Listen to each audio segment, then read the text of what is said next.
So opening outlap times for the 4 Elias De La Torre, 3:10.982 out of Key Largo, Florida. And the Porsche Cayman, Anthony Stevens, the 194. And the field circulating now underneath qualifying number 2, session 2 for Group 10. Group 9 next on the docket. These are, again, 20-minute sessions with a 5-minute overlap. Track drying out here in this first section is what we would anticipate. And we'll start to see a definitive dry line. But track touring during the lunch hour did help us out with things. Rain stopped about 11:15, 11:30 this morning. A couple of straggling sprinkles. It did get a little foggy through the lunch break. And heavier cloud cover has somewhat come in here. But all in all, much drier start to the afternoon than we had today. So looking at much drier conditions. Dry line definitively kind of starting to take shape here in Kettle Bottoms as well. Usually one of the last couple of places to dry out completely with the tree cover. Through Thunder Valley and up the hill towards turn 14. We'll start getting a couple more lap times in here on this Fast Friday. Qualifying session 2 for Group 10. Group 8 next on the docket. Group 8 at 2 o'clock is the next on the docket. This is your 20-minute call to the grid. 20-minute call to the grid for Group 8. 20-minute call on the grid for Group 8.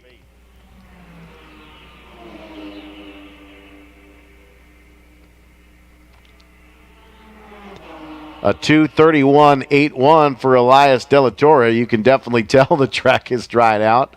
Max Fedler, currently second quick at 2:38.27. Kermit Upton up into the third spot with the number 2. That is a M3 BMW. Doug Rippey in that 89 Starsdale. 57.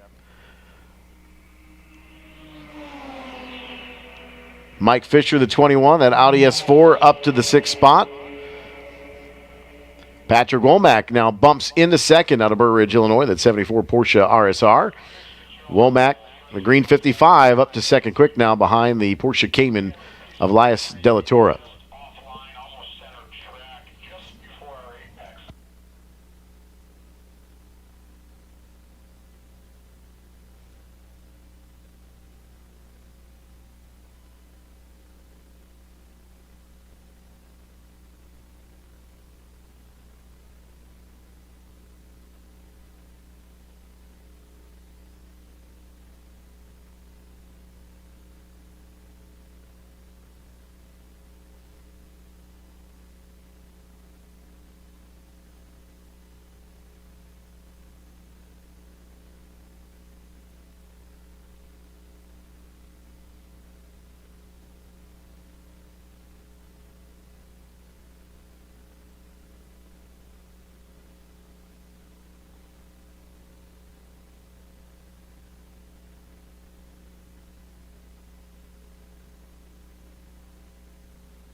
And so the 2 will make his way to pit lane. That is Kermit Upton, that BMW M3. Made some contact on the backside of the race course and has some smoke billowing out from the backside of that BMW on the right front. Looks like a tire rub pushed in on the tire. make the right-hand turn to Black Flag and take a look, see what this is.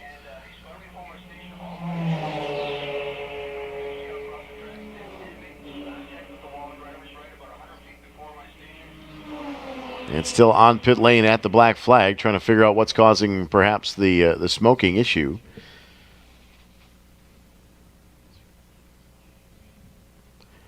Elias De La Torre, a 2:27.306 now, the quick time.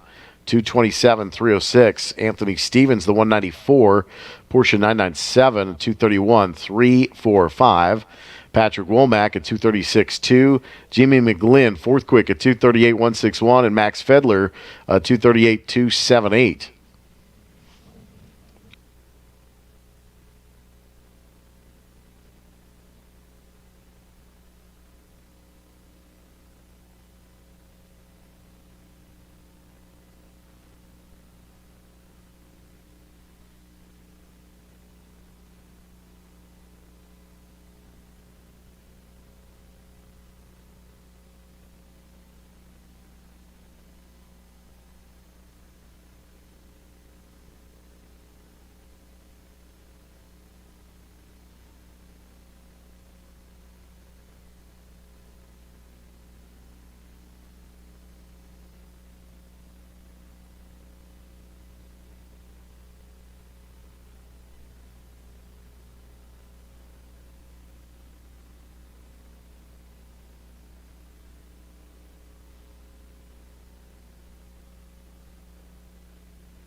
Quicker trap speeds that we would expect this afternoon now, kind of coming more to a relative normality as these tires start to heat up, as well as the racetrack starts to heat up, and ambient air begins to wick some of that moisture from earlier today off the racetrack. High humidity, though, will keep a little bit of moisture on the racetrack.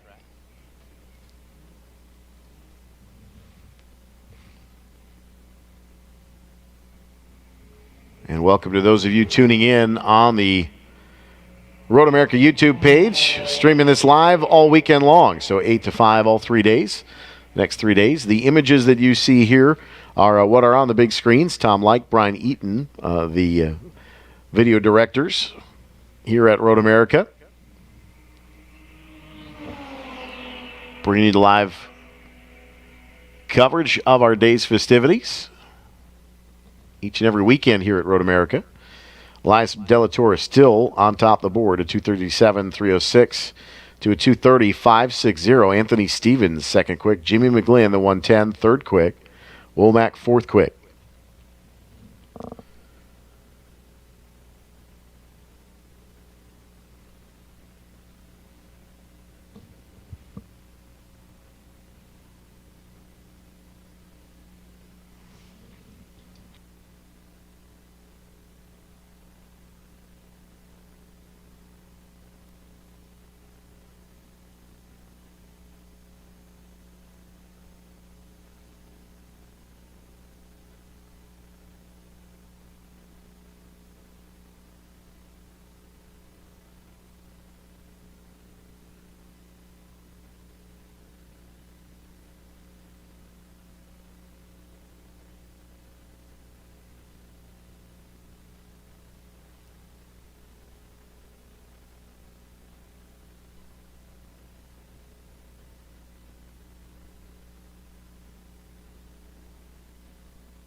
$14 minutes here in the qualifying two for Group 10. 6 minutes remain in these 20-minute timing sessions. Only session really truly affected by the weather this morning was Group 5. No takers in that Group 5 session. And the 110 session for the Eagle demonstration laps was grounded due to the damp track conditions. But track touring went a little bit longer, and track touring helped kind of dry out the line. Safety car led the Associated Bank track touring around and able to kind of help out a bit. So track touring advantageous here on this Friday afternoon. Again, we are approaching the 2 o'clock hour. At the 4:30 mark this afternoon, we will begin lining up at Gate 5 for the Concours d'Elegance race car parade for the concourse in the village of Elkhart Lake. We begin lining up at 4:30 this afternoon.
Ten-minute call to the grid. This is your second call for Group 8.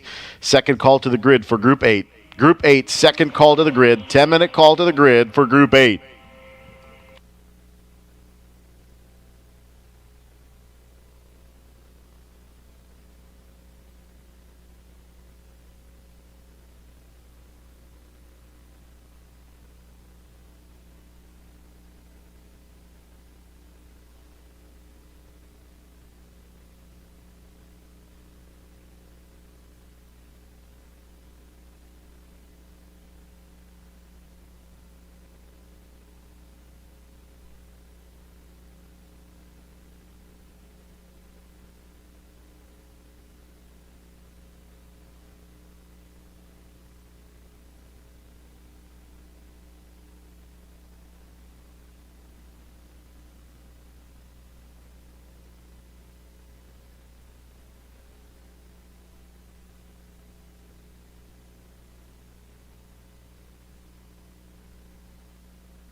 Checkered flag coming out here at the TireRack.com WeatherTech Starters Bridge. Elias De La Torre, 227.306 on lap 3. Out of Key Largo, Florida, the Porsche Cayman. Jimmy McGlynn in the 110. Porsche 996 Cup entry, second quick. 227.379. Anthony Stevens, the 194 Porsche 997.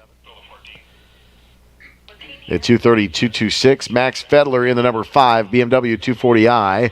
Fedler at 233.962. Patrick Womack in that 1974 Porsche RSR, that green rocket.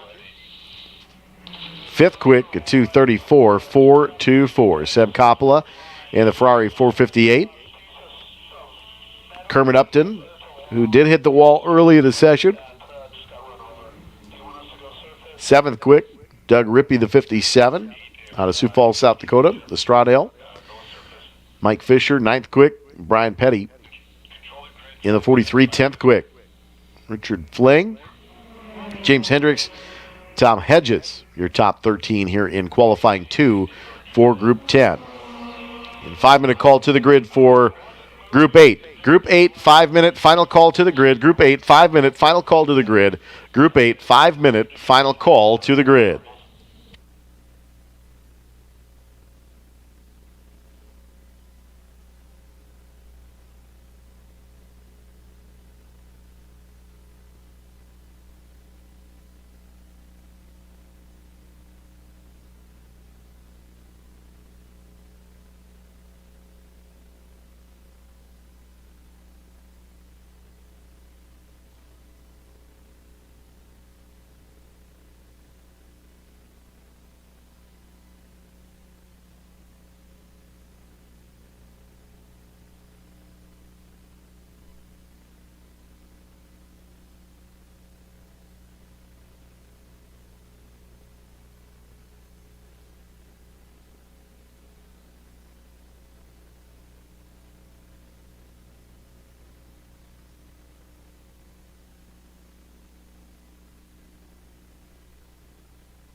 Group 8 now making their way trackside. Post-historic production sports cars and sedans. Group 6 next on the docket.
And race fans, our guests of honor, Brian Redmond, as well as David Hobbs, going to be signing their books in the paddock shop throughout the next part of the afternoon. So why don't you head on over to the paddock shop, get your Road America gear, maybe pick up Brian and David Hobbs' autograph. Brian Redmond, David Hobbs going to be signing autographs in the paddock shop for a good portion of the afternoon here. Don't forget, lineup for the Concord Elegance begins at 4:30 at Gate 5 as well.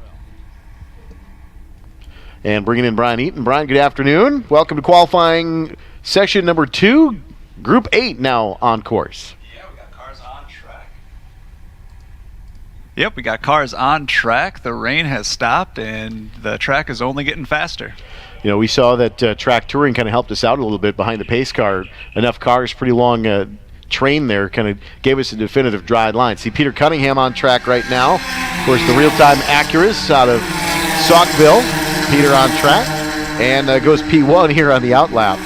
But conditions are a little foggy right now, but air temperature notwithstanding, there's nothing liquid falling from the sky, Brian, so that's kind of the most important thing this afternoon. A lot more cars on track here. Yeah, and we can see in the camera right now actually some rain coming down on turn 1, but it's definitely a lot warmer than it was this morning. That chill has kind of subsided as we get into the back half of the day. So with this qualifying session, some cars on track here, as Brian did mention, a couple of, looks like some raindrops in the turn 1 area.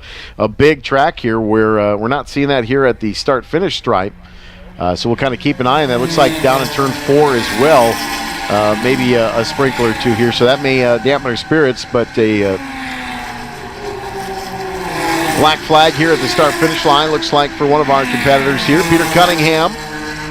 Quick in the outlap at 3:10, 3:99. Tom McGlynn at 3:15, 2:52 in that Porsche 914. Bruce Boder in the 13.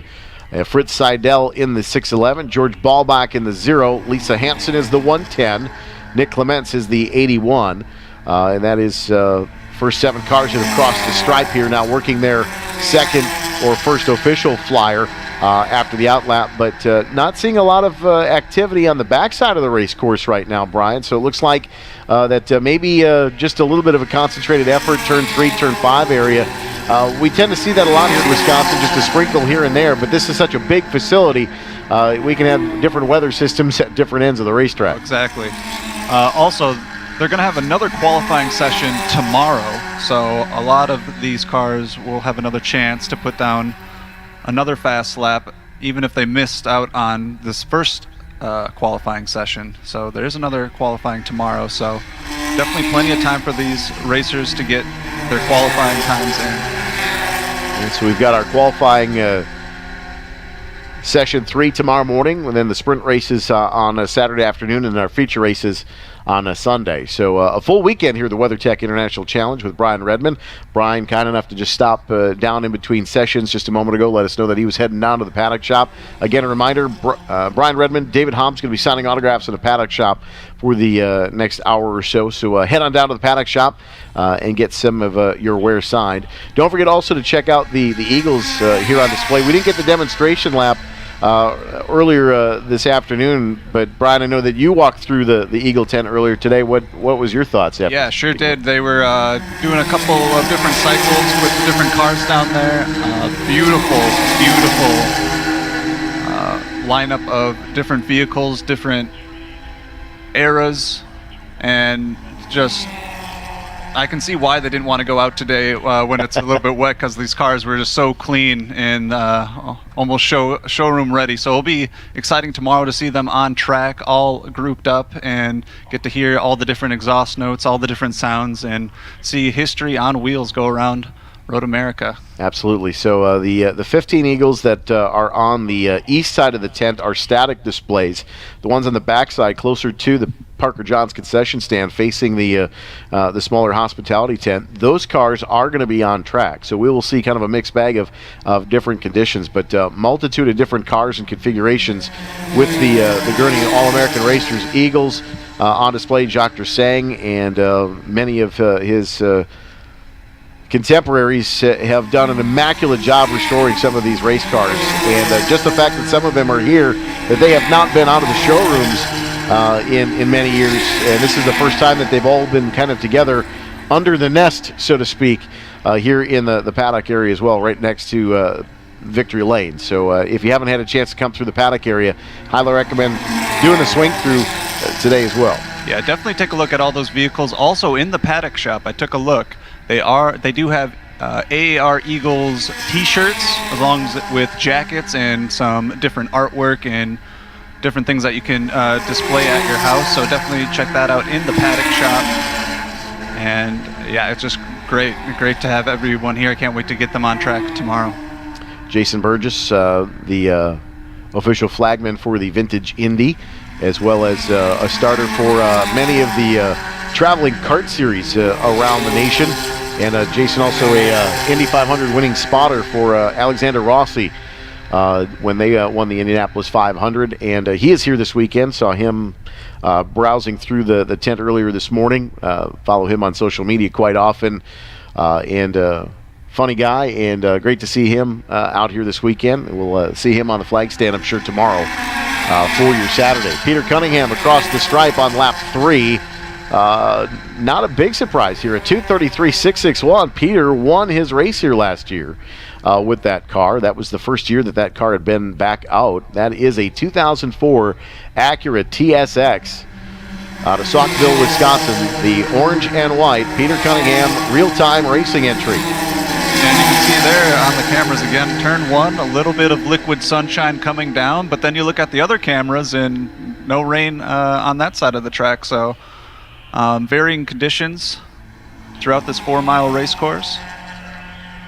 You know, looking at the radar, a couple of pop-up sprinkles here and there, which is why that the fog is becoming a little bit more dense, some more humidity in the air, kind of pardon the pun, but precipitating the liquid sunshine. But as we go through this Q2, we're about halfway through this qualifying session. Peter Cunningham leading the way, that 2:33.661 here on lap 3, goes purple, personal best. Tom McGlynn on lap 3 as well, at 2:39.764. He improves to second. George Balbach in the 0 out of Lake Bluff, Illinois, that 66 Porsche 911, currently in the third spot at 2:40.157. His fast lap was lap 3. Fritz Seidel in the 611, a 2:41.226. Mark White, the 935, out of Waunakee, Wisconsin, that 87 Porsche 911, currently 5th quick.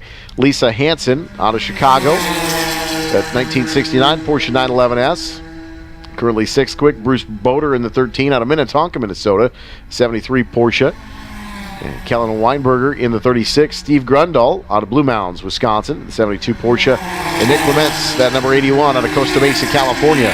Your top 10 right now. Travis Mulnis in the 3 out of Eden Prairie, Minnesota, that BMW M3 11th quick. Eric Wood in the 9, that Alpha GTV. Matt Getzinger into 63 as well. Steve Anderson kind of bumping up into the top 11 now. As Mionis back to 12th, Getzinger to 13th. That's where we're out of the top half here in this qualifying for Group 8.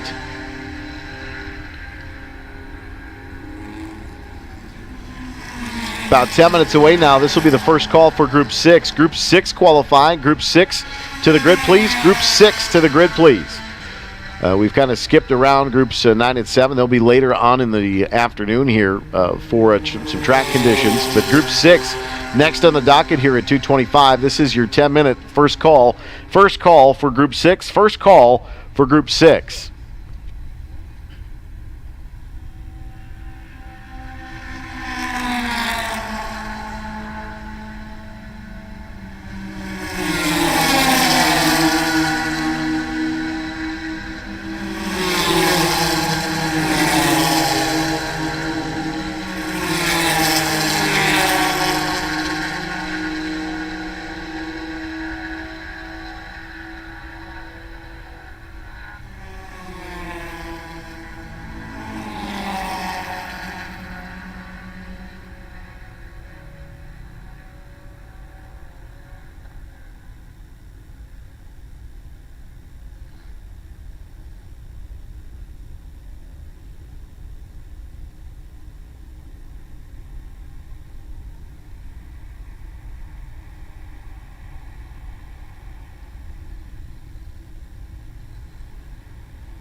Martin Lauber in the number 80, the Tiburon, California native, that 87 Porsche 944, had some problems in the morning qualifying session, has taken the cutoff and gone into the paddock area as well. Someone else on pit lane is that 61.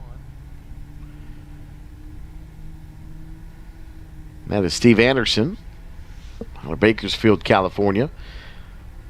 87 Porsche 911.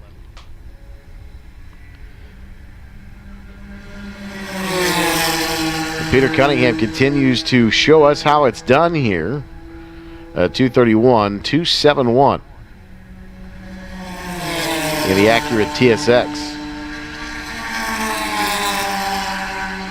Mark White, the 935, second quick. Steve Grundle has come up into the third spot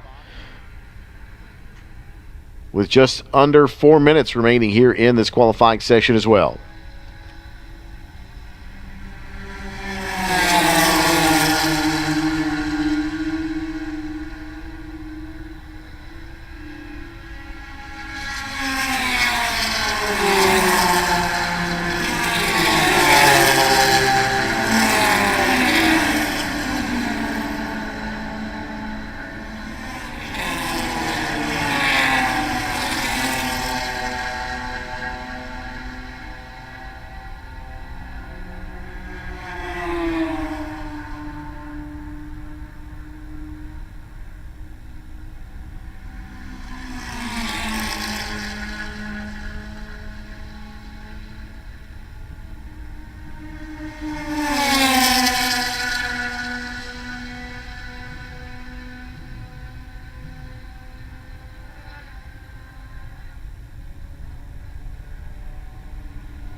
Under 1 minute to go in this qualifying session. There is safety responding to an incident in the kink almost to Canada. Weird spot there, kind of hard to see on our cameras. It looks like just before the switchback left, just before the braking marker, down to the driver's right, down to Kettle Bottoms. That's a good catch. Peter Cunningham on pit lane right now. Looks like one of the Datsuns is jumping into the cutoff at turn 5 as well. That is the 85.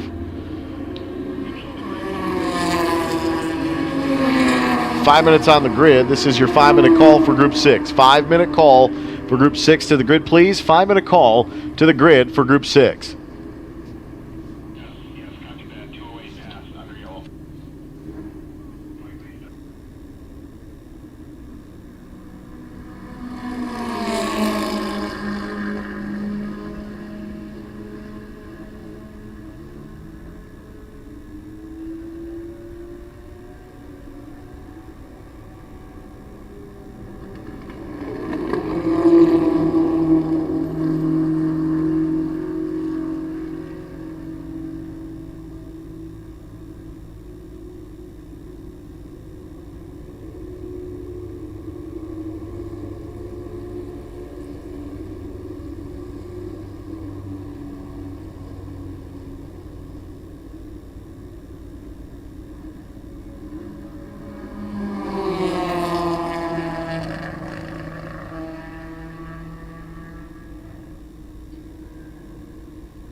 Get attention in the paddock area. Attention in the paddock area. If you are participating in the Concours d'Elegance or the race car parade to the village of Elkhart Lake, line up at Gate 5 starting at 4:30 this afternoon. This is about 2 hours out, so get that kind of in the back of your mind that we've got 2 hours before we start lining up for the parade coming up at 4:30 this afternoon. Lineup begins at 4:30 at Gate 5. The parade will leave at 6 p.m. sharp and return at 8 p.m. sharp from downtown Elkhart Lake.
Group 6 now coming out on track. This is the Classic Big Bore Production Group. The ground pounders, as they say. The 169 is Scott Grant. That is a 69 Pontiac Firebird. Todd Treffert has his Porsche 911 RSR. Daniel Parr, the 69 Camaro. Tim Cornelius with another 69 Camaro, the 47 machine. Scott Borchetta, 1969 Chevrolet Corvette Roadster. Scott Borchetta, of course, the owner of Tyler Reddick's Xfinity Series spiked coolers. Big Machine Racing 48 that had the unfortunate incident 2 weeks ago on Saturday during the Henry 180 here. Scott gets behind the wheel of that one every once in a while as well. Group 6, Q2 underway. 17 minutes remaining on the clock. Clock is winding. 20-minute qualifying sessions all afternoon today. And 17 minutes remaining here in this session. So it's get up and go time for qualifying 2 for Group 6.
And we mentioned Brian Redmond, David Hobbs, but Bert Levy also out in the paddock shop. They've got their books here for sale in the paddock shop. And I'm sure they'll be more than happy to sign an autograph or two. But Brian Redmond, Bert Levy, David Hobbs, the triumvirate of funny.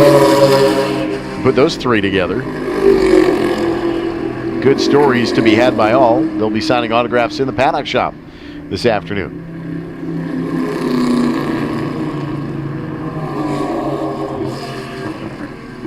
Todd Truffert, the number 41, the Porsche 911, quick, a 3:23.006, purple. Jody O'Donnell in that 1969 Chevrolet Corvette, the number 46, second, quick, a 3:25.625. Claire Schwendeman in the 68 Chevrolet Corvette Roadster, the 37. Yeah, there's definitely a dry line being developed on the track, but if you take a look at turn 5, it just seems that there's always just a few raindrops right on 5, which is not a good turn to have those raindrops. So we'll have to take a look at that. Maybe some action coming at turn 5 here soon. Well, it's starting to look here at the starters bridge as well. They've put the ponchos back on, so it looks like some high-level mist is kind of happening. So it's not necessarily raining per se, but it is drizzling, and it looks like conditions starting to get progressively worse here. Don't see anything on the radar, so this is kind of just something popping up here. Yep, wait 10 minutes. Expecting some drier air to come through this afternoon. They did say some possibility of some lingering showers, but looking at the radar, the majority of the moisture staying north and east of us now. But does appear to have a pop-up shower here on the radar. So we'll kind of keep an eye on that. But conditions not bad at all for the moment.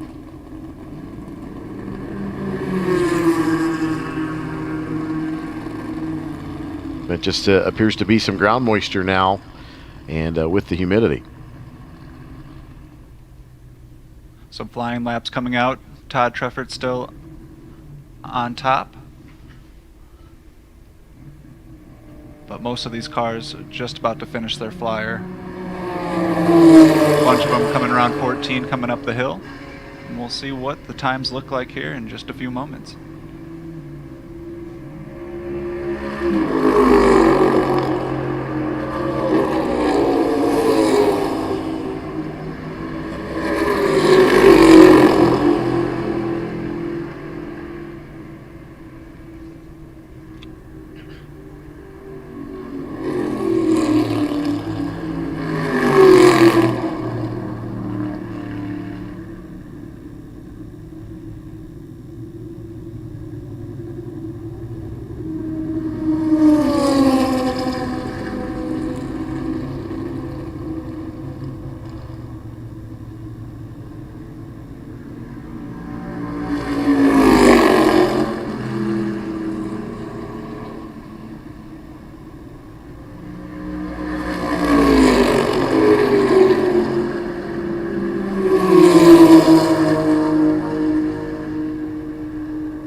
And we got one of the Corvettes around. It looks like that is the 73 of Harry Dinwiddie out of Maryville, Tennessee. Down in turn 13. Possible contact with the wall. Safety team assisting over in Thunder Valley at the moment. Grip at a premium right now. Tires are up to temperature, but now the track starting to get some of that surface moisture back on it. And we saw that the drier line that was on the front straightaway has kind of dissipated, and it's back to the damp cover here on the front straightaway. Yeah, it seems like this weather just does not want to let go, and especially with these powerful race cars here, we saw what happened just now in 13 without all this grip. Yeah, the checkered flag going to come out here. They're going to need some assistance with getting that 73 car away from the area. So apparently some significant impact with the 73 Harry Dinwiddie. So the checkered flag will come out this time through. So they have some little extra time. So we are coming up on the 2:40 mark. So a little shy of the traditional end of this session by about 5 minutes. So we'll shorten it up just a bit. 10-minute call to the grid for Group 5. 10-minute call for Group 5. 10-minute call for Group 5.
And we got a 8-minute call for Group 5. Group 5, 8-minute call to the grid. Historic Sports Racer Can-Am Prototype. Group 5, this is your 8-minute call to the grid.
Attention in the paddock, this is your 5-minute call for Group 5, Historic Sports Racer Can-Am Prototype. This is your 5-minute call, Group 5.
Attention in the paddock, this is your 5-minute call, Group 5, Historic Sports Racers Can-Am Prototype.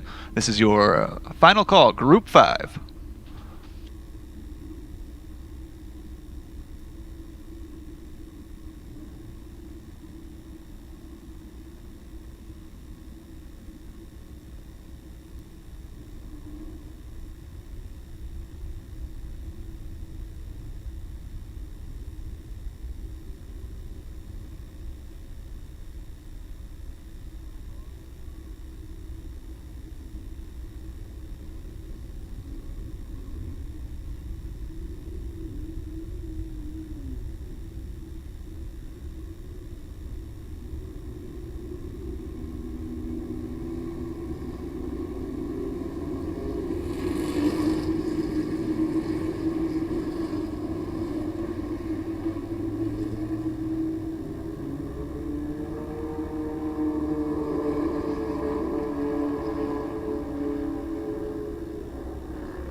Looks like we got a car off in the kitty litter at the start of the carousel. Safety there.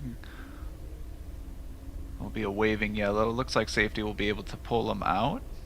And we'll continue this qualifying 2 session. Seems like the little bit of mist and rain doesn't want to let go. The track is drying, just not as fast as these race competitors would like. Some fast laps about to be put down here.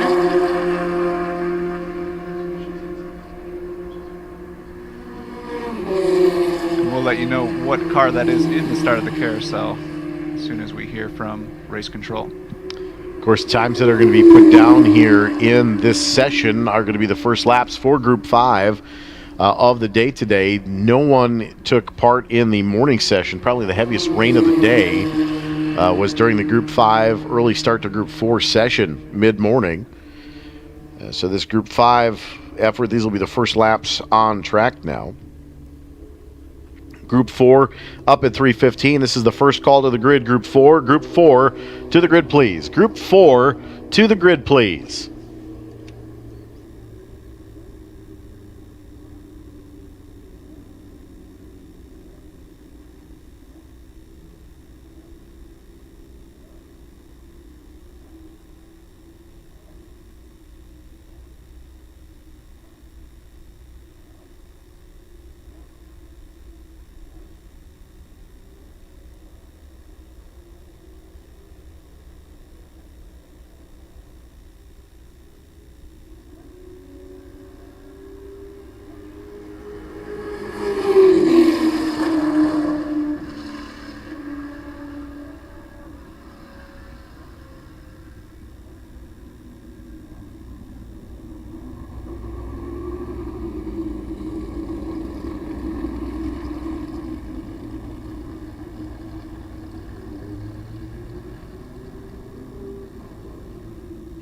And it looks like the 17 of Joel Quadracci, that 85 Swift, was the car over in the beach in the carousel in turn 9, just past Speedville Bridge. Vince Gelman in the 15, that 82 Frisbee.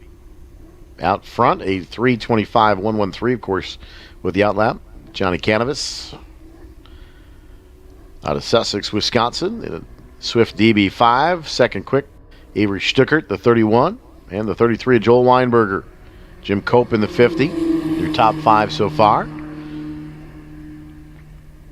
Waiting for some second flying laps here, which will actually be a little bit closer to what we'd expect for qualifying times. But no matter what, qualifying time set in this session will be the official qualifying for this Group 5, the first qualifying of the day. Yeah, and luckily for Joel Quadracci, if he's not able to get out on this session, he has one more qualifying session tomorrow in qualifying session 3. Qualifying in the morning, sprint races in the afternoon, feature events on Sunday here at Road America. Get about an hour and a half away from parade lineup beginning. We will line up for the Concourse d'Elegance Parade at 4:30. Starting at 4:30 at Gate 5. So anyone participating in the parade will start lining up at 4:30 this afternoon.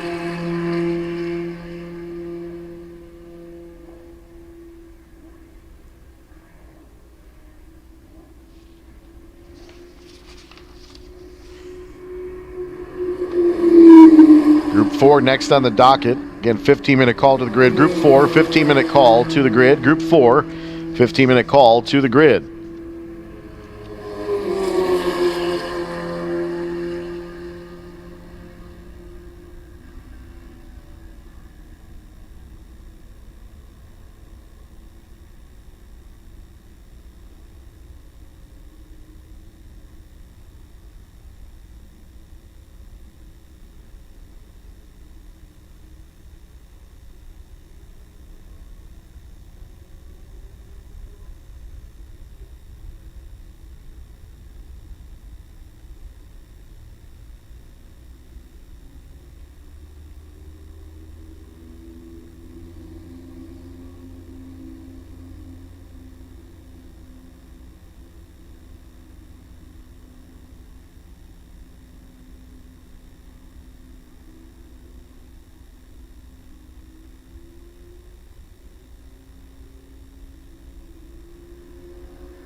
Joel Weinberger quick here in the session, a 3:01, 5:99 in that 72 Chevron.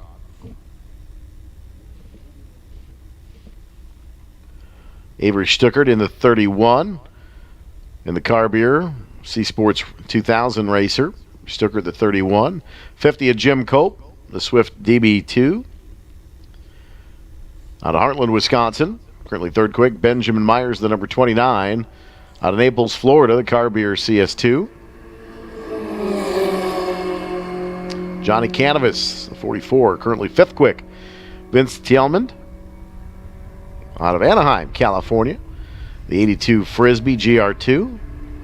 Currently sixth quick, Gary Gould. And the 41, seventh quick, Joel Quadracci, eighth quick.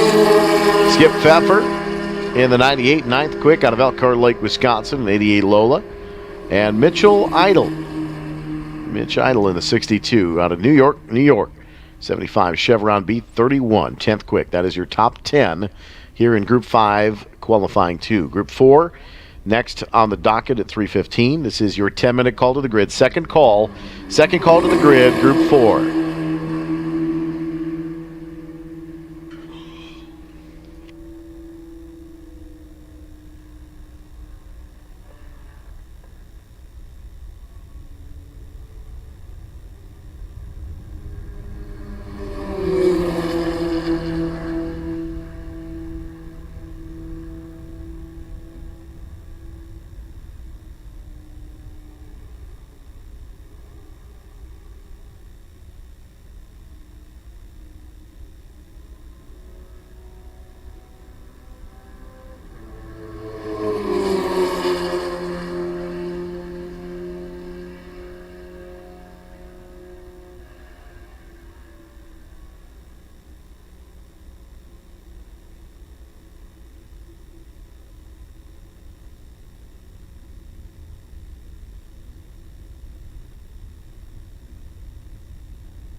Avery Stuckert has popped to the top of the board, gone purple at 248.079.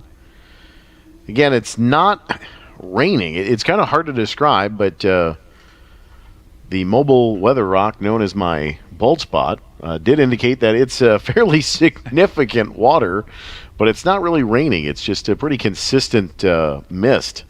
More than anything, it's just a light drizzle. It's just enough to be an annoyance, but these tires have plenty of grip on the race course. But Avery Stuckert, quick here at 248.079. Joel Weinberger, second quick, 249.3. Joel Quadracci has jumped up to third.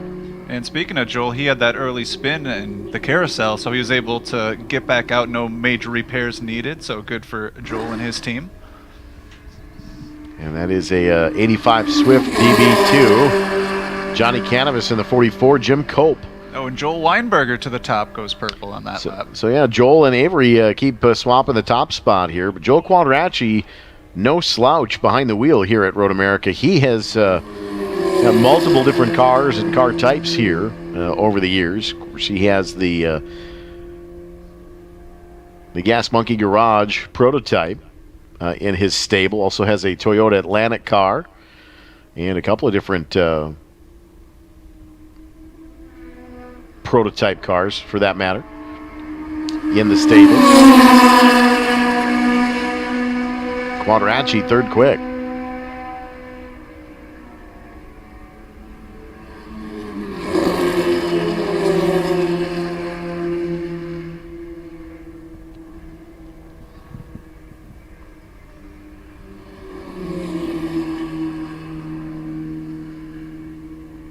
So Weinberger, Stuckert, Quadracci, Cannabis, Cope, your top five. Idle, Ben Myers up to seventh, Skip Pfeffer, eighth, Vince Tjelmond in the ninth spot, and Jim Chanel in the number 14, currently 10th quick. Gary Gould in the 41, 11th quick. The 09 Justin Frick. Jason Miller, the 101, with 74 Shadow. Currently 13th quick overall.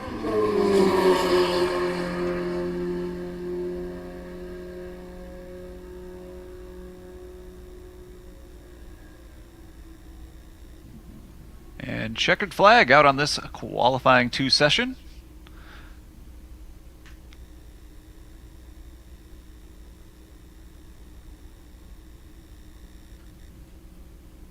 And 5-minute call for Group 4. This is your 5-minute call, Group 4.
Attention in the paddock. This is your 3-minute call, Group 4.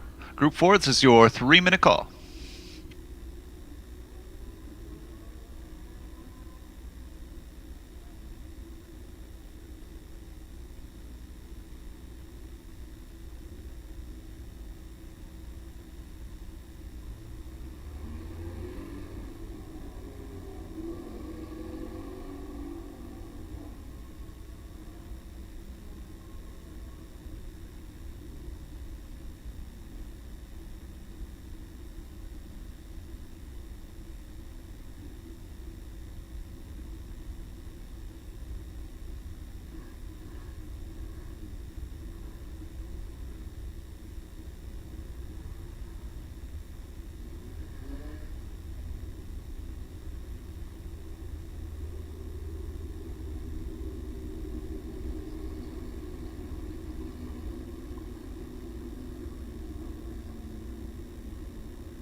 Well, cars here in Group 4 on track, and quite a bit bigger contingent than saw Q1 this morning. But Jeff Gherkin in the number 35 out of Liberty Lake, Washington, and the 85 Rald RT5. First across the start-finish line on the out lap of 3:19.202. Dan Caudry, the 38. That is a Titan Mark 6. Brett Gann in the 66 machine out of Escondido, California, 75 Lola.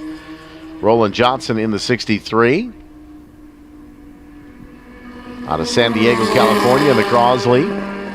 Ken Baum in the 97, that Euro Swift SE1 out of Appleton, Wisconsin. Chris Aragante, the 414 out of Lake Geneva. Dan Ahrens in the 127 out of Green Bay, Wisconsin, in the Crosley. Jeff Fritz, the 30, that is a 72 Lola T204. Fletcher Belt in a 79 March 79V out of Bull Valley, Illinois. Paul Lysick in the 07 out of Tehachapi, California. Another 85 Ralt, Anthony Freston.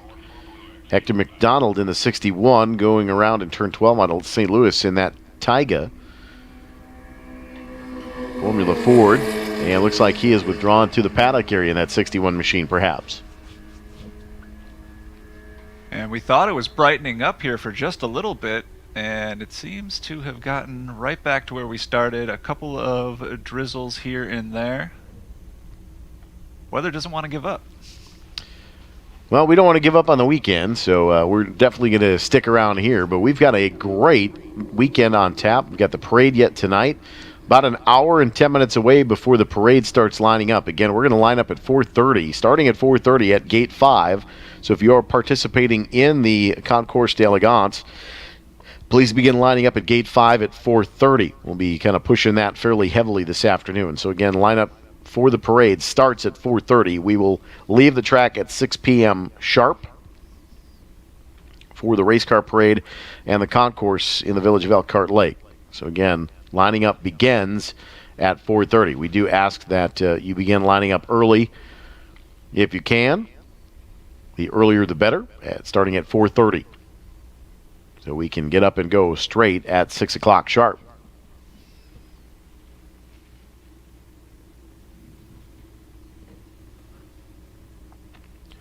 Racetrack does appear to be clear sailing for the moment, other than dips and pops of some drizzle. Everybody kind of taking a little bit less traditional line through the kink right now. One of those cars going through the kink right now is Jacques Dursang in that Eagle. The pride and joy of Kettle Moraine is taking part in the All-American Racers Eagle reunion.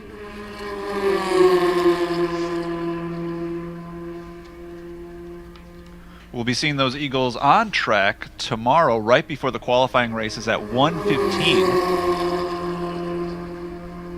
30 in total here.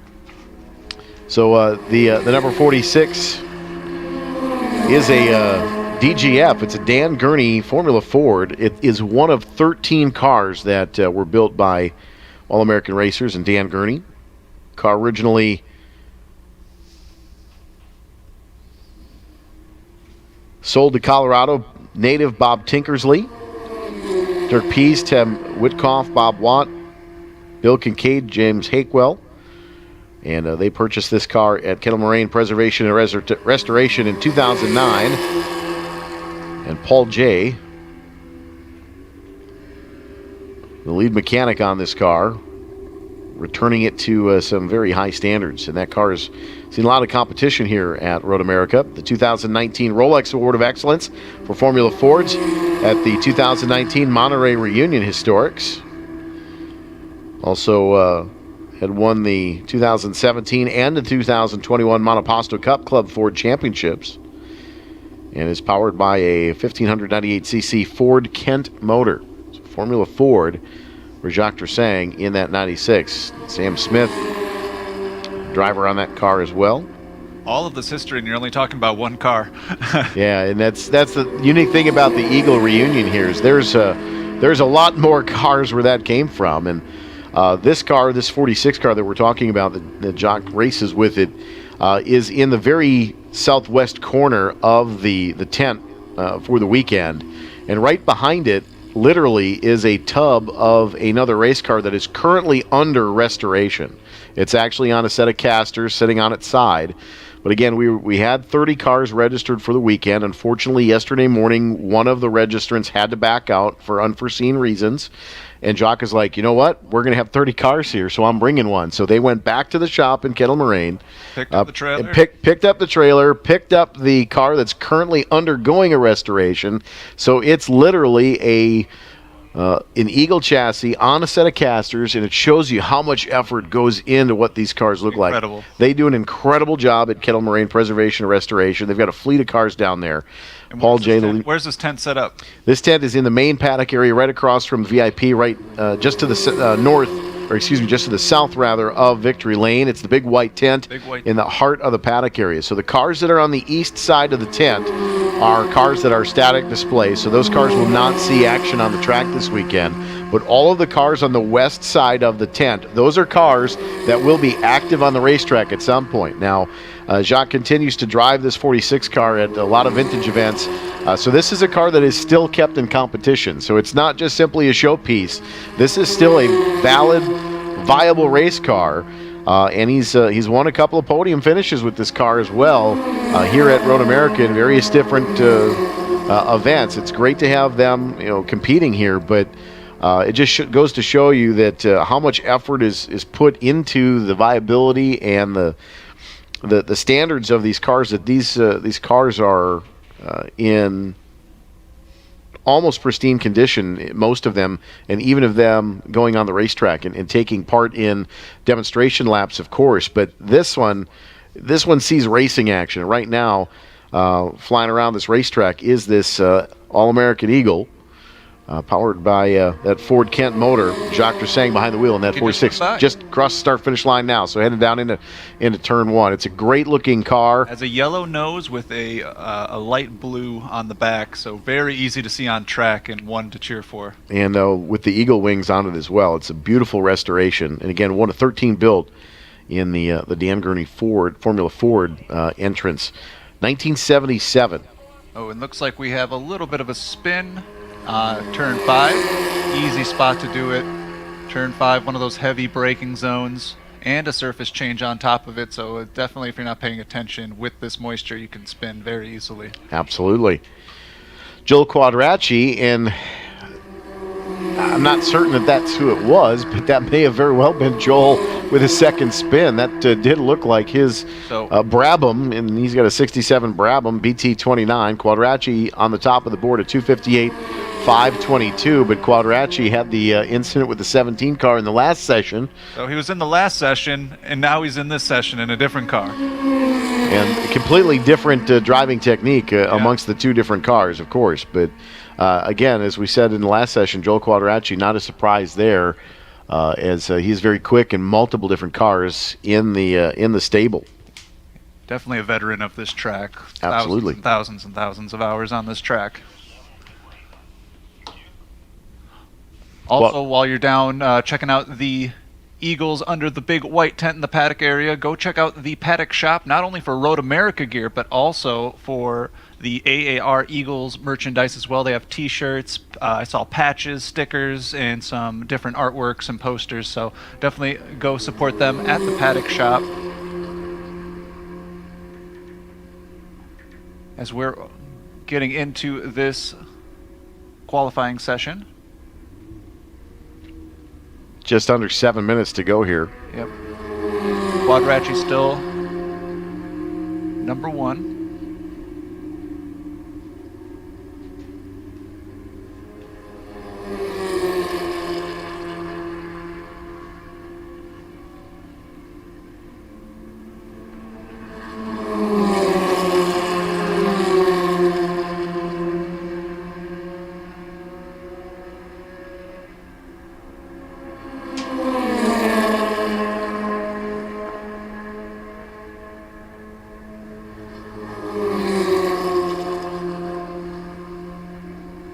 Quadracci, Cowdrey, Walschlager, Demetrius Konstantinos. It looks like somebody's gone off in 13 over the Billy Mitchell Bend. And the exit of Thunder Valley back underway.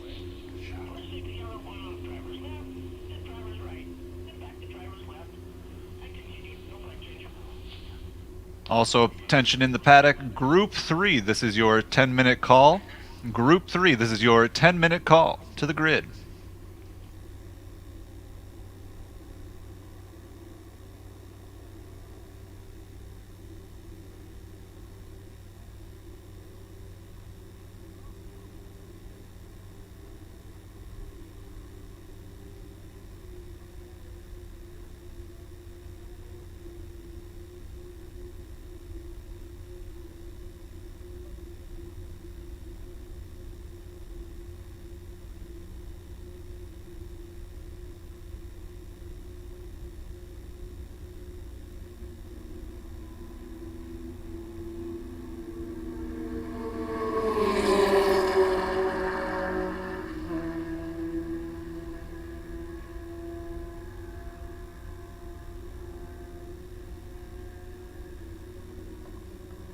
Under 4.5 minutes to go now. Here in Group 4.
Checkered flag is out here in the session. Joel Quadracci out front, a 248.077. Bill Walschlager, the 3, in the 97 Van Diemen, 255.92. Ken Baum in the 97, a 259.798. That is your top 3 here in qualifying.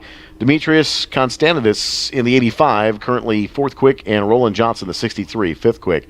Dan Cowdrey, Brett Gann, Dan Aarons, Tom Porter, Hector McDonald, unofficially your top 10, with Jacques Dersang in 11th. Rounding out the top 11 with that Eagle in 11th.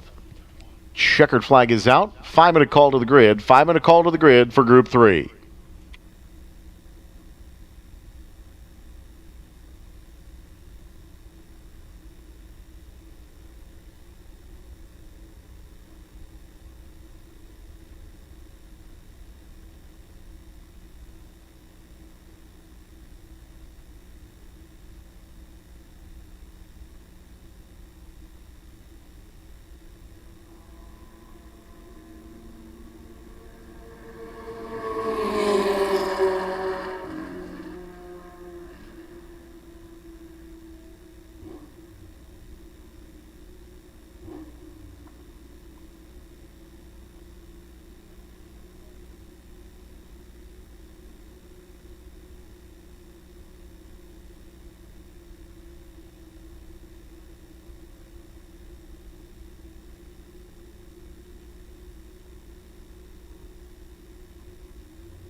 So the timer is working down on this Group 3 and have not had a taker thus far. Safety team is working down in turn 1, however. But Group 3 have not had a taker here in this session. So number 2 is next at 4:05.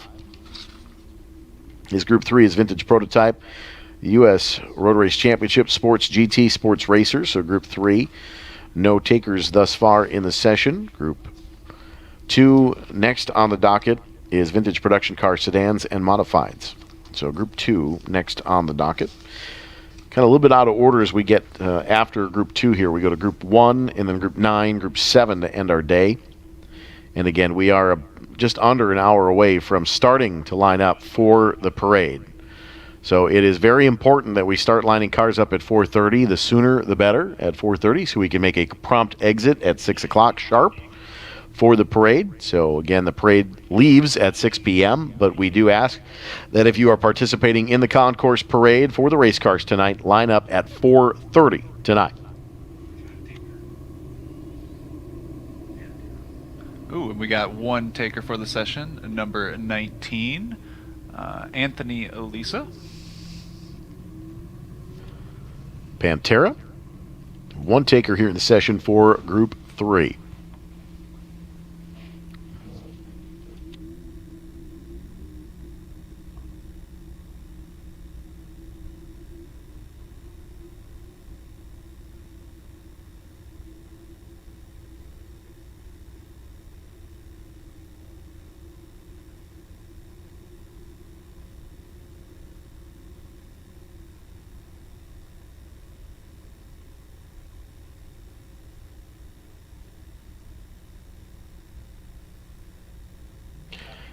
And it looks like Anthony Lisa in that 19 actually went to pit lane and is now starting to roll off of pit lane, Brian.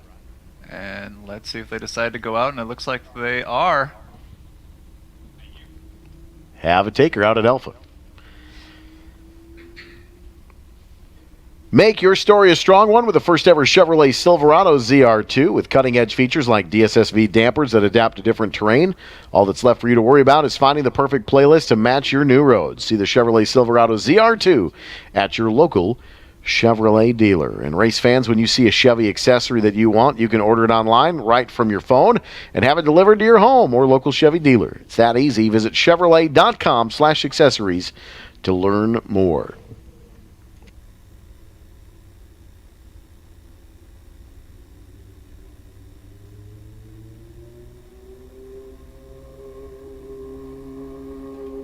And Doc Bundy, the legend himself, the only car that took advantage of the session earlier today. And that's 64 Lotus 23B out of Dallas, Texas, Doc Bundy in the 124.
And it looks like here on the front straightaway, just a persistent drizzle again, starting to get a little bit heavier.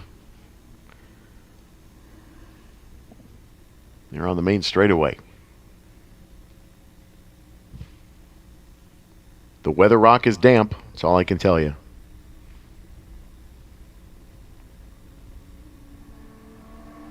When it's dry, it's dry. When it's damp, it's damp. And here comes Doc.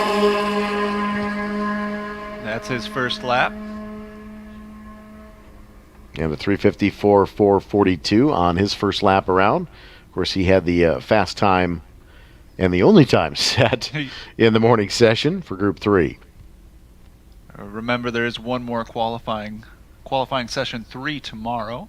So another opportunity if they elected not to go out today. And it looks like Anthony Lisa is pulling off at turn 5. And that is an option for these teams to pull off. Go to the paddock area and rejoin through the grid. Group 2 is next on the docket at 4:05. So we are about 15 minutes. So we'll do the first call here for you. First call for the Group 2. First call, Group 2. First call, Group 2. 15-minute call.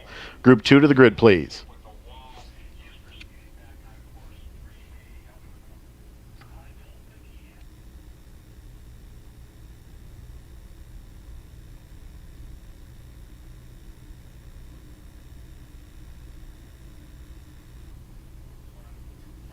Reports that Doc might have spun around turn 3, almost hitting the wall, but it looks like he avoided contact and has continued. We'll see if he pulls off at 5 here, and they'll give us a lot of information on how well that car's doing. And looks like he's staying out there, so must be good to go. Well, he did have a little bit of an off-track excursion this morning as well, with a little bit of agricultural work. But you don't become the legend like Doc Bundy has without getting the car off course a time or two. Yeah, he's here, and he's here to race.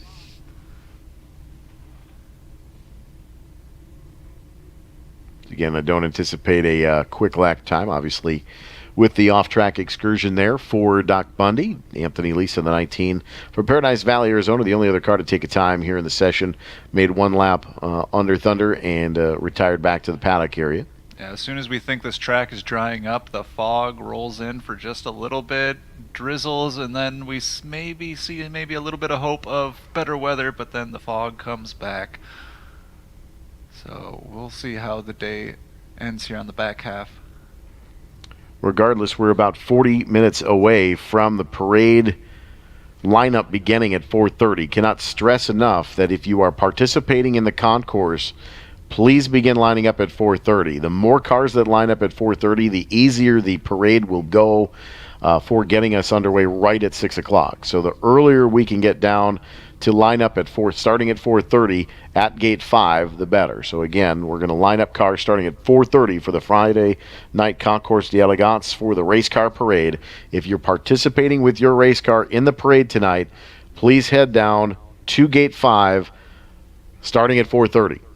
And the sooner we get you in line and queued up, the sooner the 6 o'clock rolls, we can get you right on the dot at 6 o'clock down Highway 67 to the village of Elkhart Lake for the Concours d'Elegance in the village. So the sooner you line up, the easier that 6 p.m. sharp happens. So and you're going to be down there, Eric. We're going to be down there. We're going to be talking to some folks down there and meandering through. It's always a fun time. Brought to you by Yamaha, the industry-leading power sports company. From motorcycles, ATVs, and side-by-side vehicles to power products and much more, Yamaha revs your heart. For more information, visit YamahaMotorsports.com.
David Hobbs, Bert Levy, Brian Redmond, all in the paddock shop this weekend. The chuckles that those three have when they're telling stories. They're signing autographs in the paddock shop for a part of the weekend, so they'll be in and out throughout the weekend. Great to have them here this weekend. Brian stopped down at just after lunch today here in the PA booth. Said hello. It's always great to see Brian up here in the booth. We'll probably get some interviews with him throughout the weekend as well. Absolutely. Be more than happy to have Brian and David stop up here anytime they'd like.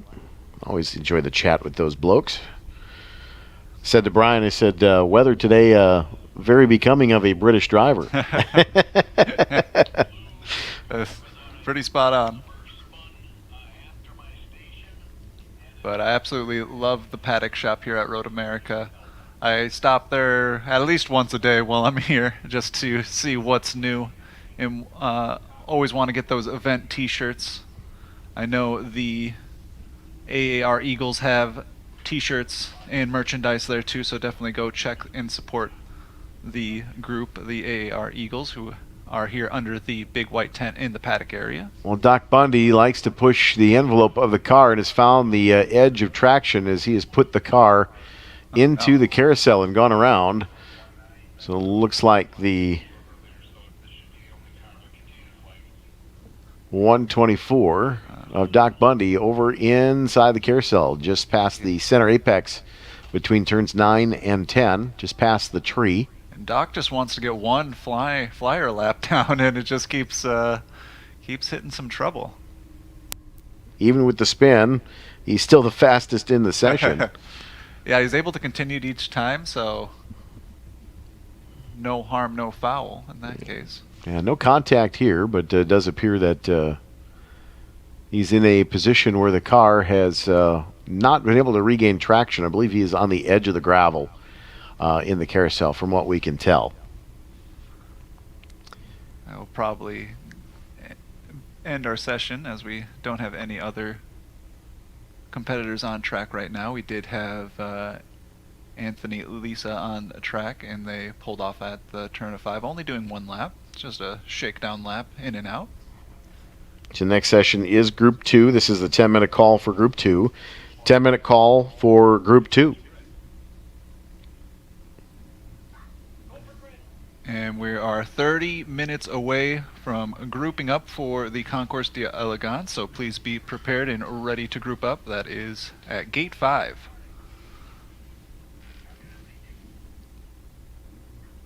Group 3 qualifying 2, just about to wrap up here. Little trouble for Doc Bundy.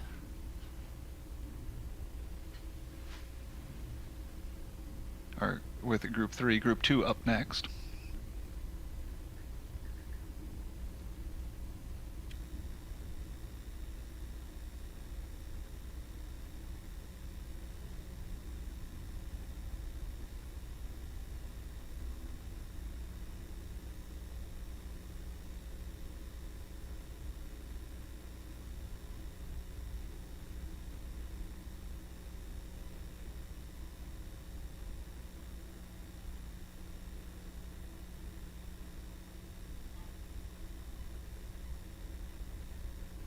And it looks like they're requesting a flat tow for Doc and his vehicle.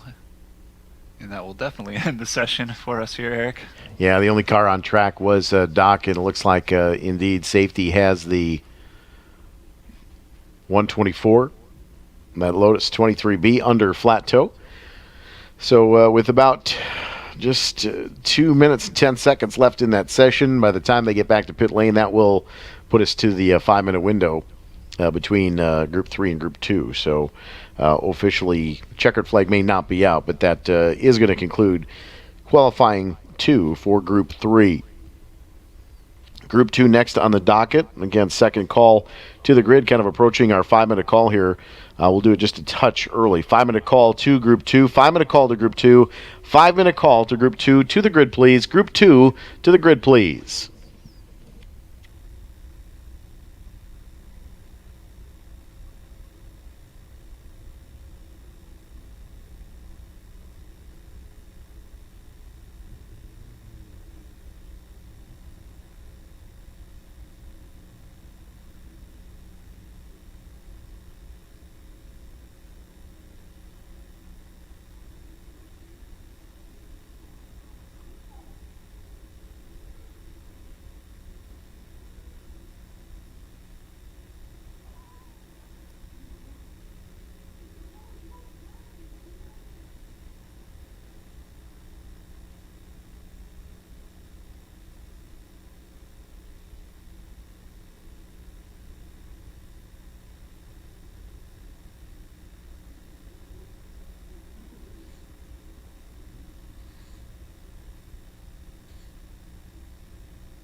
Cars are beginning to roll out for this Group 2 qualifying Session 2. Vintage production cars, sedans, and modified. Looks like we got a bunch of cars taking advantage of this qualifying session.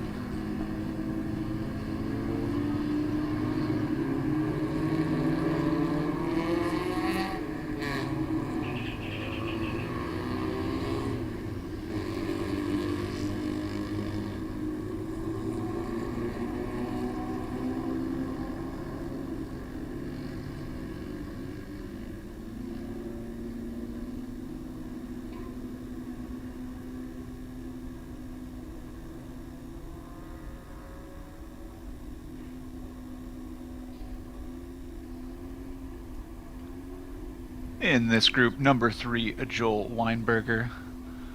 Number 01, James Jackson. The 0 of George F. Ballbach. The 15 of Brian Davis. 42 of Russell McMullen. The number 12 of Jack Miller. Number 44 of Jim DeCenti. Bob Clark in the number 76. Number 43, Josh Helm. Number 26, Kent Prather. And number 74, Scott Schmidt. Number 73, Matthew Gottsinger. And number 070, Randall Alexander.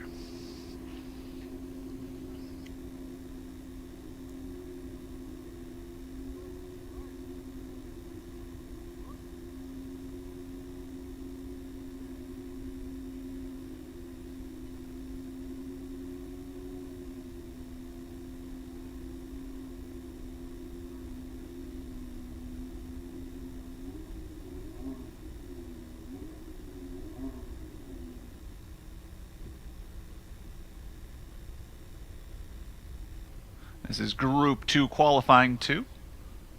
Next up is Group 1 historic stock cars.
First laps being completed for Davis, Ballback, and Weinberger.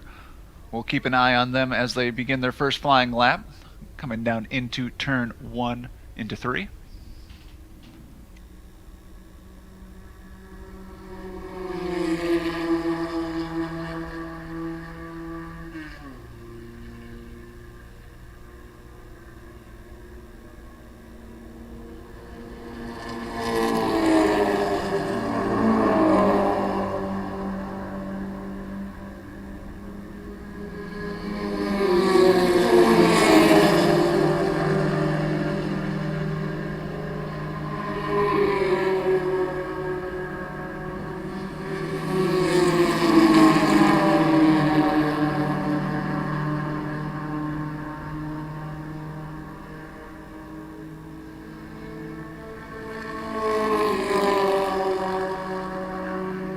Looks like we got a spin at turn 1, and looks like they are continuing. It's a red car, didn't get the number. Seems that the track is still just a little bit damp. And with the overcast and the clouds, that dry line just not developing as fast as we would like.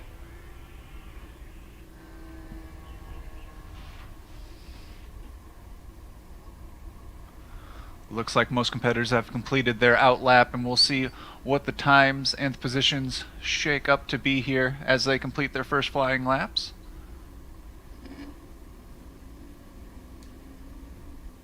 Davis, Ballback, Weinberger.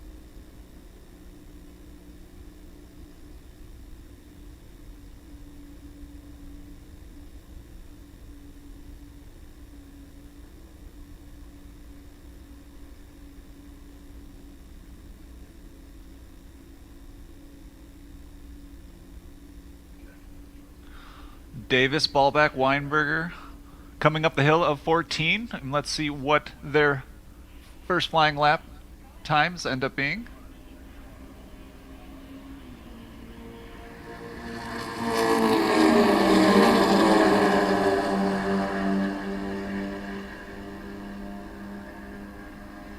And no surprise, Ballback to the top with a 3:04.274.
James Jackson in the bathtub Porsche, that 01, the yellow and white car, out of Edina, Minnesota. Quickest in that morning session. along with Nick Clements, Kent Prather, Alan Tom, and George Ballback. Those cars had gone out for qualifying this morning. Ballback did have an issue out of Lake Bluff, Illinois, in that other bathtub Porsche, the Zero Machine.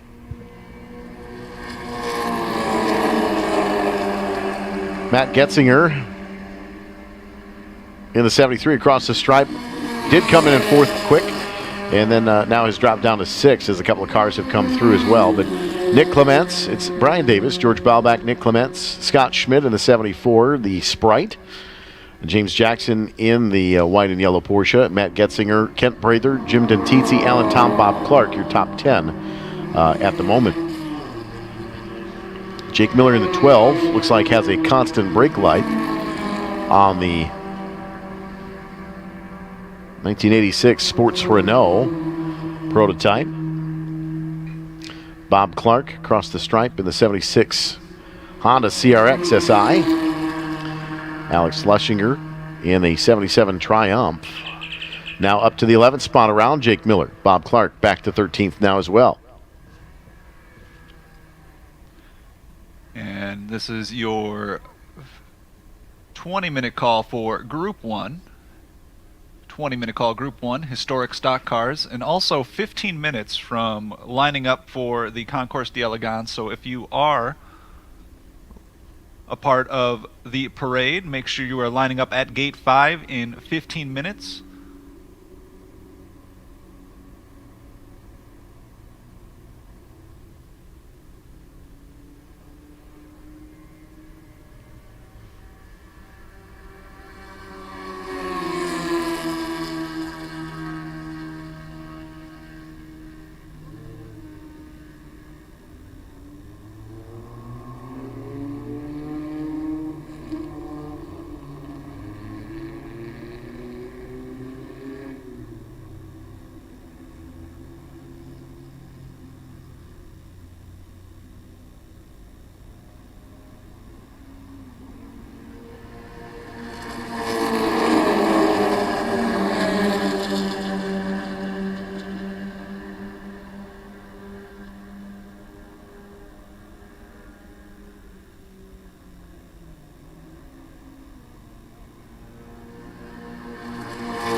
George F. Ballback, purple on that lap, lap number 4, back on top.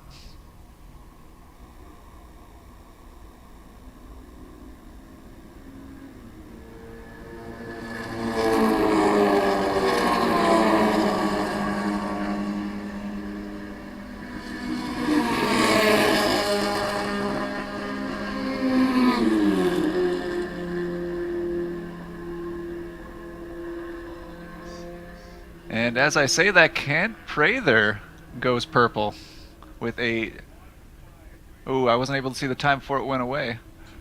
258.213 for Kent Prather, going purple on lap number 4.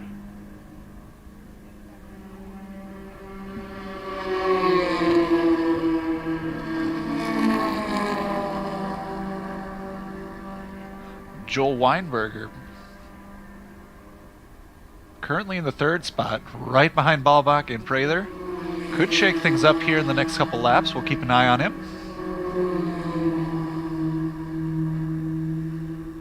Kind of a mystery throughout the Group 2 qualifying here. Kind of a mixed bag of all these different cars have been at the top at one point or another, but that MGA for Kent Prather, great lap at 258.213, as Brian said. George Ballback at 258.964. Joel Weinberger at 259.1. Scott Schmidt 259.39. And Lick Commands at 259.611 out of Costa Mesa, California. Wakarusa, Kansas is Kent Prather on top of the board right now. with just about 4.5 minutes remaining here in this qualifying session.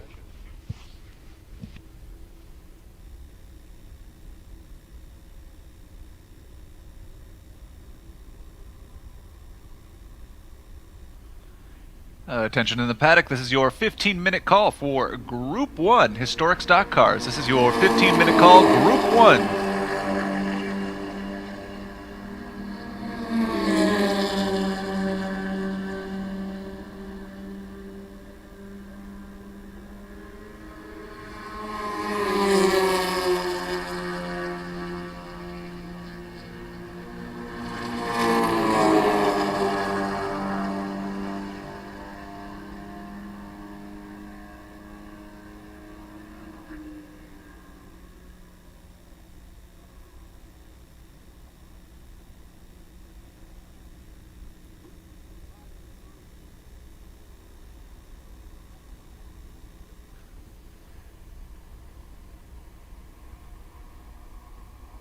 And James Jackson was able to get to the top for just a second, but Ballbach was able to take away his top spot.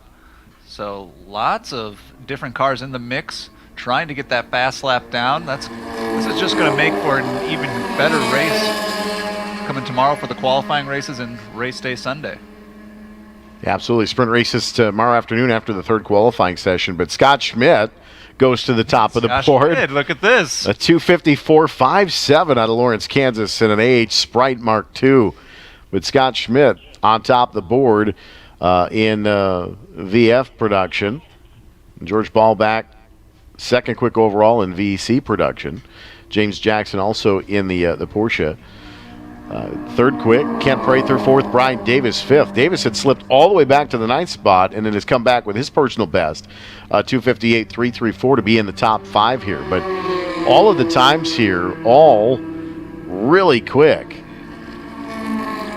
But Scott Schmidt and George Ballbach in their own zip code right now, 254.5 to a 254.8, almost 3 seconds now on top of the rest of the field.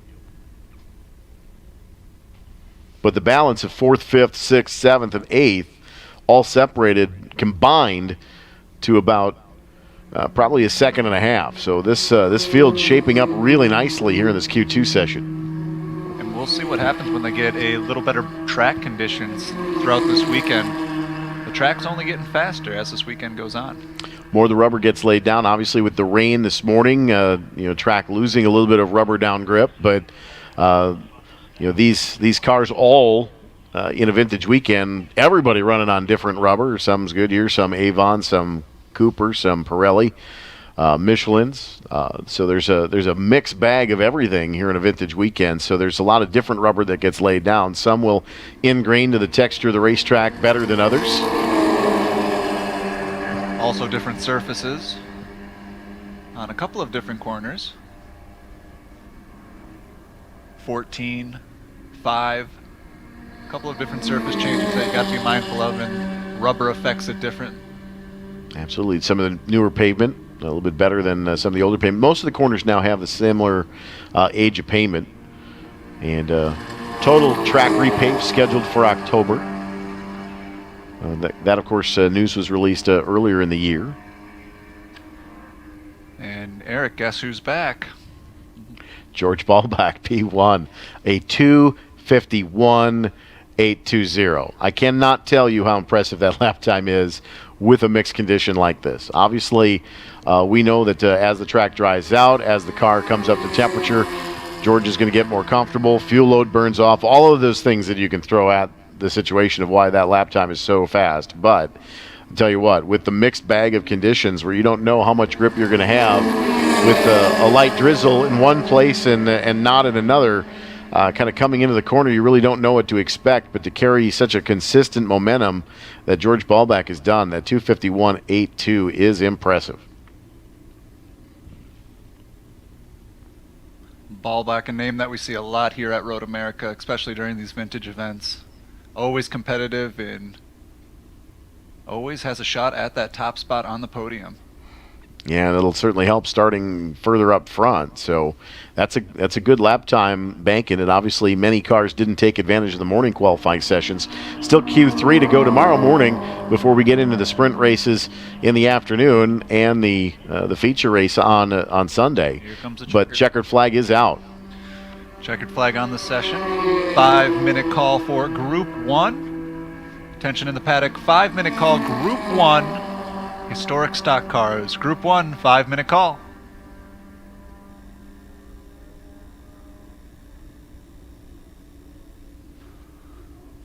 And we'll see if anybody can shake up the times. I don't think so. I'm taking a look here at the cameras to see if anybody else potentially could be on a flyer.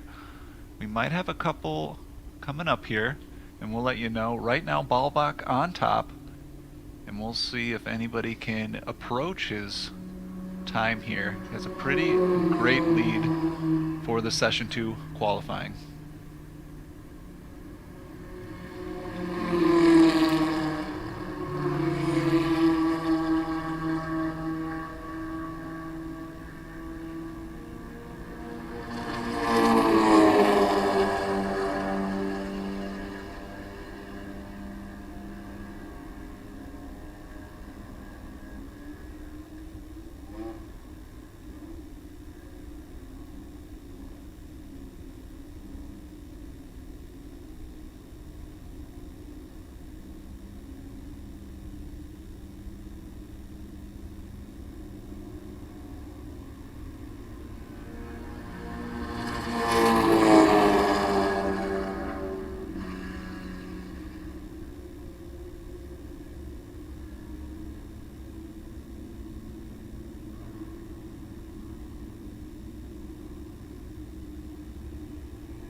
Eric, I thought it was over, but... well, George Ballbach probably did too, but wow, what a lap from Scott Schmidt.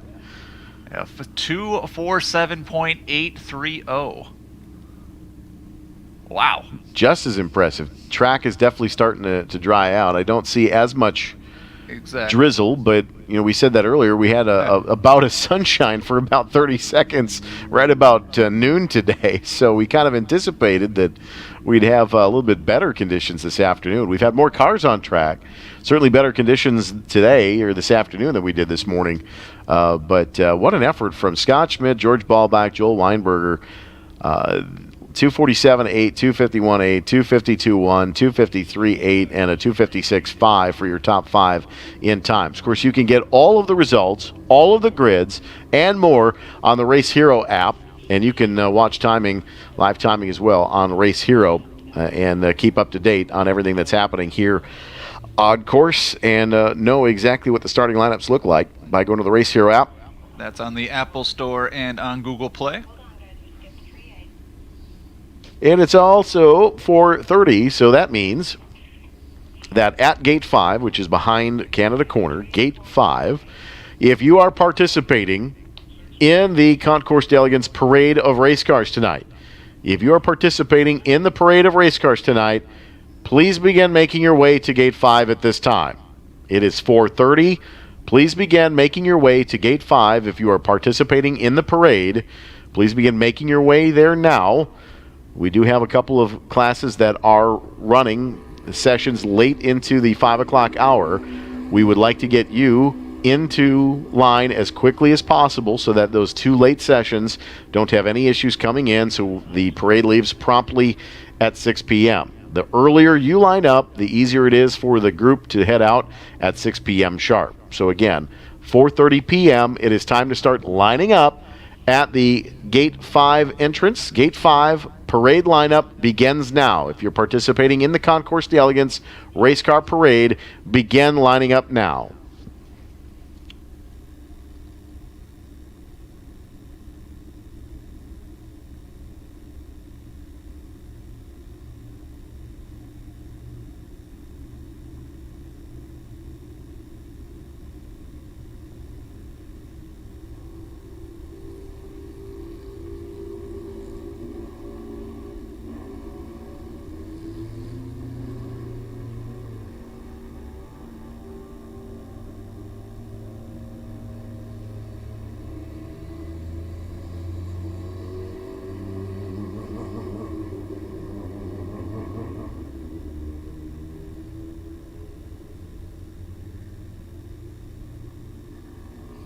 Group 1, qualifying session 2, starting to roll on out.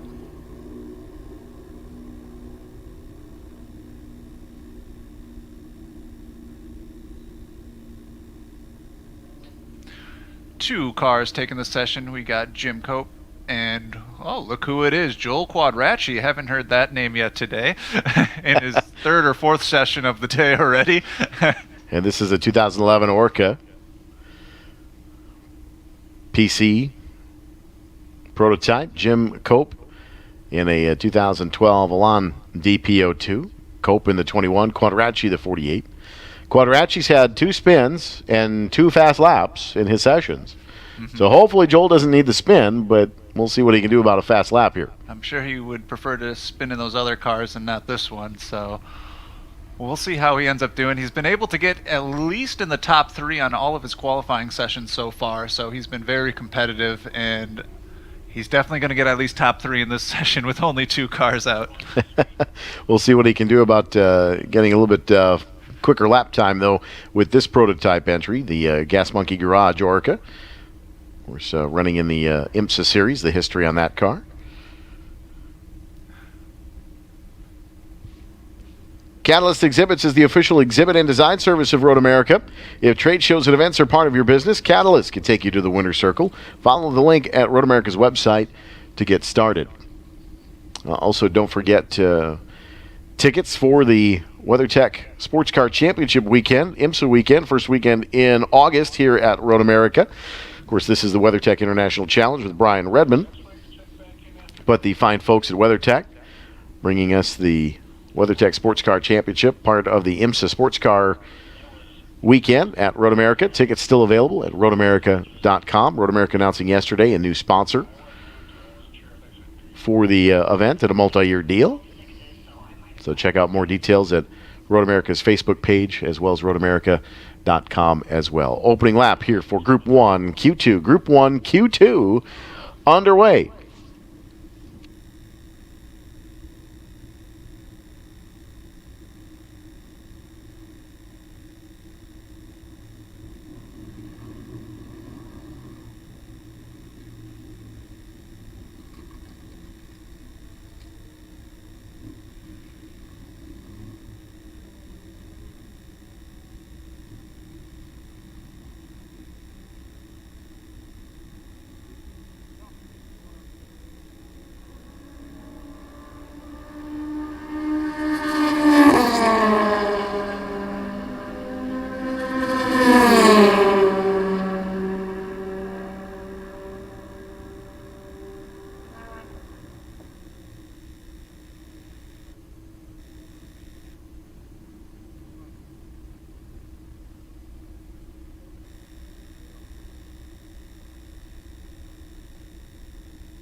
first call to the grid for Group 9. First call to the grid. 20-minute call to the grid for Group 9. 20-minute call to the grid for Group 9.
Got a third taker now, Brian. It's James French in the 46, the 2001 Swift 014.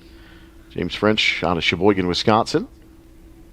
And always fast here at Road America, so we're going to see some pretty fast laps coming up here, depending on what they're doing here. Maybe it could just be a shakedown lap, maybe in and out. We'll see what French ends up doing here. Of course, with the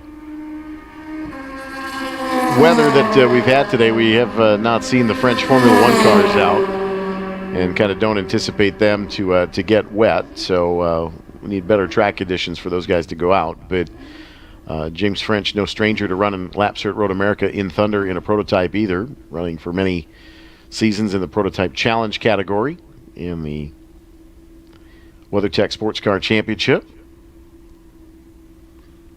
Has a few Rolex watches to go with his portfolio. Yeah, it's always fun to watch him and his dad battle it out on track. We've seen them come up the front straight away and brake check each other. Brake check, trying to let the other one win. Let the other person win. They're both just really, really quick here, and it's just so much fun to watch them get laps. I've seen them go under 2 minutes, I believe, a couple of times. If I'm not mistaken. Minute 51 laps is not an unheard of lap time in their Formula One cars. Obviously, track record well below that yet, but for about another 17 seconds or so. But if those cars were fully tuned and ready, those minute 50 laps are certainly possible. Exactly. I imagine a 149 would be possible as well on a good day. But right now, Joel Quadracci on top in Group 1 qualifying at 2:22.842 to a 2:23.351 for Jim Cope. James French on the first flyer out of pit lane. So I would anticipate it'll be a lap or two before we see a time out of James. But one thing you may notice on the 48 of Joel Quadracci on the tail of that car is a blinking light. Now that is the FIA standard rain light. So that is what that red light is on the back of the car. So that's fairly common. Yep, just for safety, just so all the competitors can see you with visibility being so low with all the fog and the little bit of rain that we have left here at the track. And just a steady drizzle. James French across the line on his outlap is a 2:41.295. On the outlap is 2:41.295. First full flyer from Jim Cope, a 2:21.24, and Joel Quadracci, purple fast time, a 2:19.090 for Joel Quadracci out of Sussex, Wisconsin. He has to be getting tired at this point. How many laps? How many different cars, configurations? You know, I think there's a moment when you're outside of the car that you become tired, but when you get in, it's an adrenaline rush, and I think you just kind of forget about that a little bit, especially in these qualifying sessions.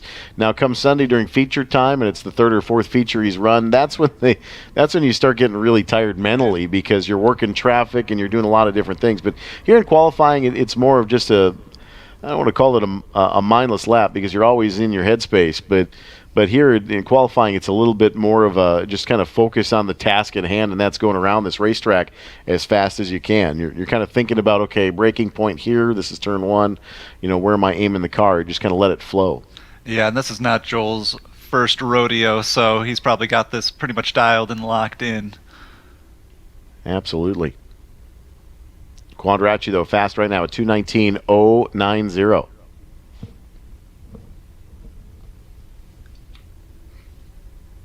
And we got Group 9 coming up next. That's Group 9A, 9B. Followed up by Group 7, A, B, and C.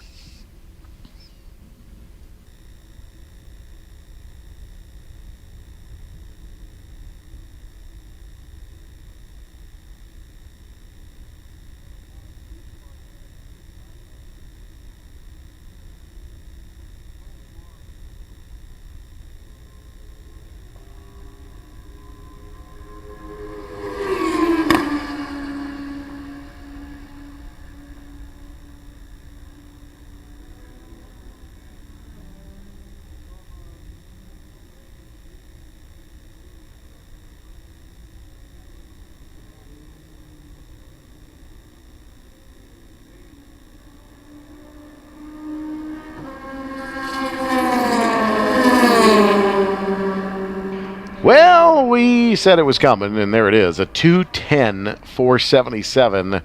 A 2:10.477 to Quadracci's 2:17.976. Jim Cope at 2:19.116. So Sheboygan, Wisconsin's James French, P1 here in Group 1, Q2.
And Quadracci's pace did not improve, still at 2:17.976 on lap 5. Lap 6 complete for Quadracci. French still P1 at 2:07.429 on lap 3.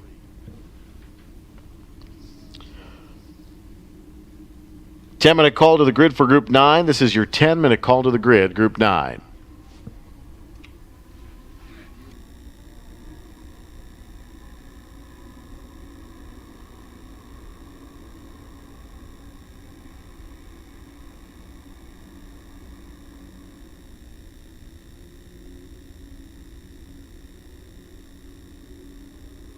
Once again, please line up at gate 5 if you are participating in the Concourse d'Elegance Race Car Parade tonight. Parade lineup has begun.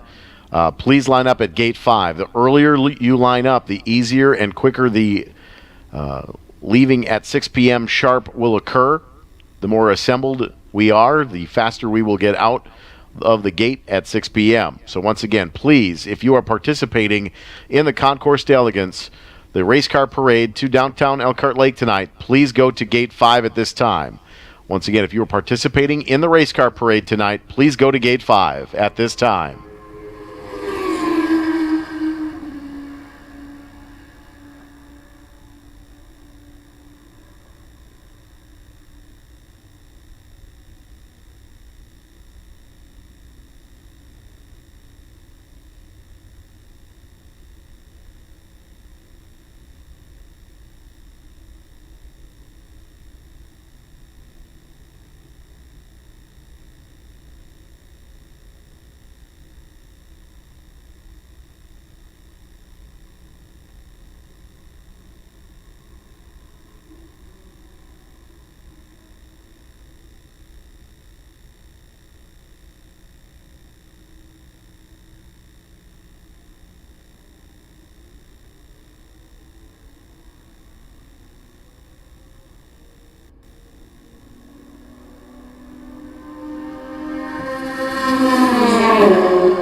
James French currently at a 2:03.954. He went to 207 to a 205 to a 204. Now he's at a 203. It just keeps getting lower and lower. Well, that's what you say when you put your elbows up and head down. James French. Joel Quadracci, 217.976. Quadracci had a little bit of a moment over in turn 8, went wide. Jim Cope in the 21 as well, at the stripe for Cope. 219.116, still his fastest with the checkered flag out. That is the 20-minute mark. 5-minute call to the grid for Group 9. This is your 5-minute call to the grid. Group 9, final call for Group 9. Final call, Group 9, 5-minute call to the grid.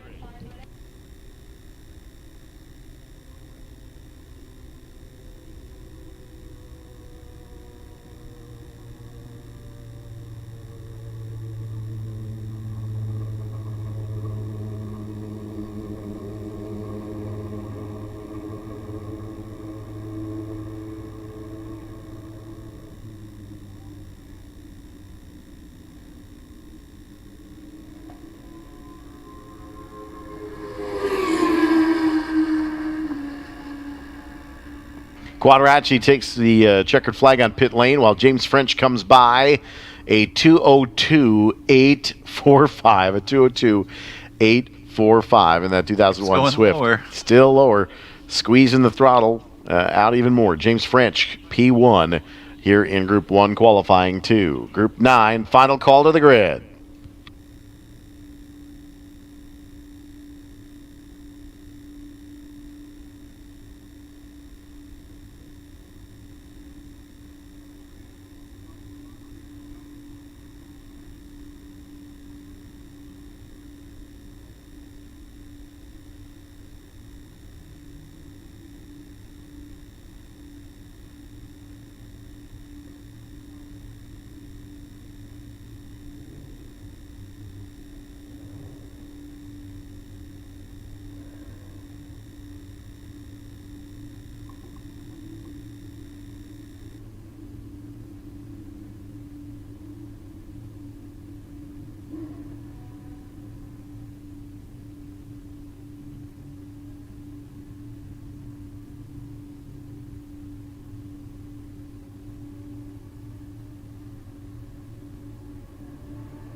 So Group 9 on track right now. The 6 is Steven Anderson out of Bakersfield, California in the 2018 Porsche 991. Randy Rupp in the 111 out of Eden, Wisconsin, the 1994 Ford Mustang Cobra.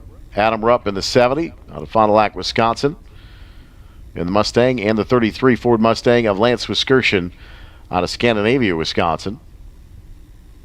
Those 4 cars tripped the light. 1 car did retire to the paddock area. And I believe that was probably Randy Rupp. Black car.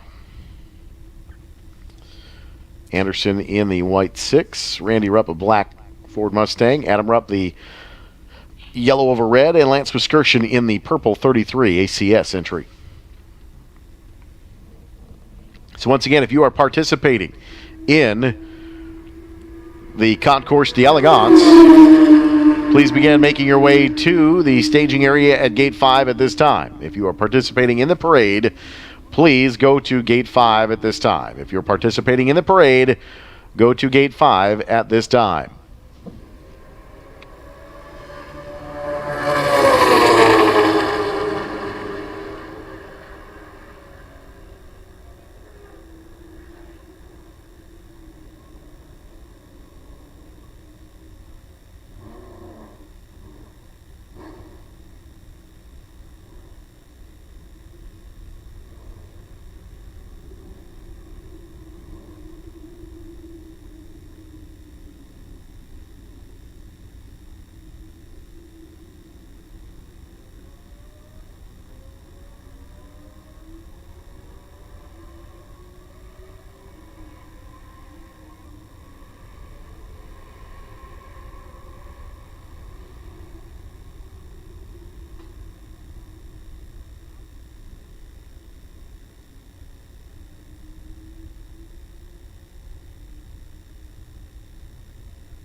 Steve Anderson right now, 10 minutes into this timing session.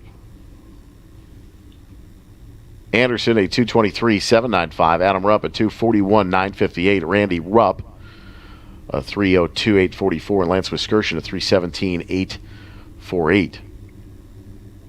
Wiskerson just with one lap completed. Here in Group 9, qualifying 2. Group 7, this is your 15-minute call to the grid. 15-minute call, first call to the grid, Group 7. First call to the grid, Group 7. First call to the grid, Group 7. And once again, if you're participating in the Concours d'Elegance, please make your way to Gate 5 at this time. If you're participating in the race car parade, please go to Gate 5 at this time.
3.5 minutes remaining here in this Group 9 qualifying session. Steve Anderson still on top of the board at 2:19.542. Adam Rupp across the board at 2:29.152.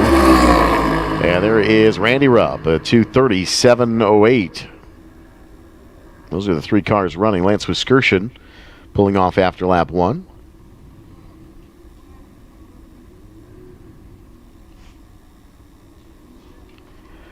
Henry Repeating Arms offers a huge selection of rifles and shotguns that any outdoorsman or hunter will be proud to own. With a factory right here in the great state of Wisconsin, all Henry firearms are proudly made in America or not made at all. Visit them online at henryusa.com to order a free catalog and 2 free decals. It's henryusa.com for your free catalog and decals. Group 9 qualifying session coming to a conclusion, likely this time by for Steve Anderson, Adam Rupp, and Randy Rupp.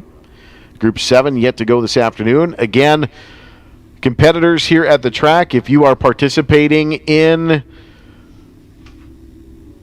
the Concours d'Elegance Race Car Parade, if you are participating in the parade, please make your way to Gate 5 at this time. Once again, if you are participating in the parade, please make your way to Gate 5 at this time.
So Steve Anderson back on course. Checkered flag going to come out next time by.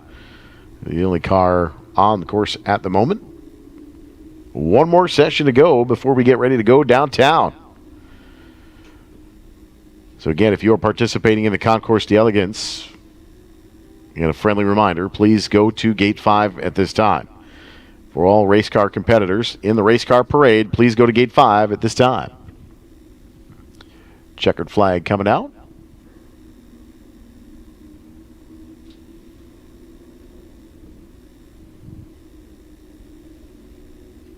One final qualifying session left for us today, and tomorrow's looking like a great day. We have qualifying session 3, followed by qualifying races right after our lunch break. But right before we go racing with our qualifying races, we have the AAR Eagle demonstration session. The first time, because I weren't able to go today because of the rain. So I'm excited to see all those cars on track.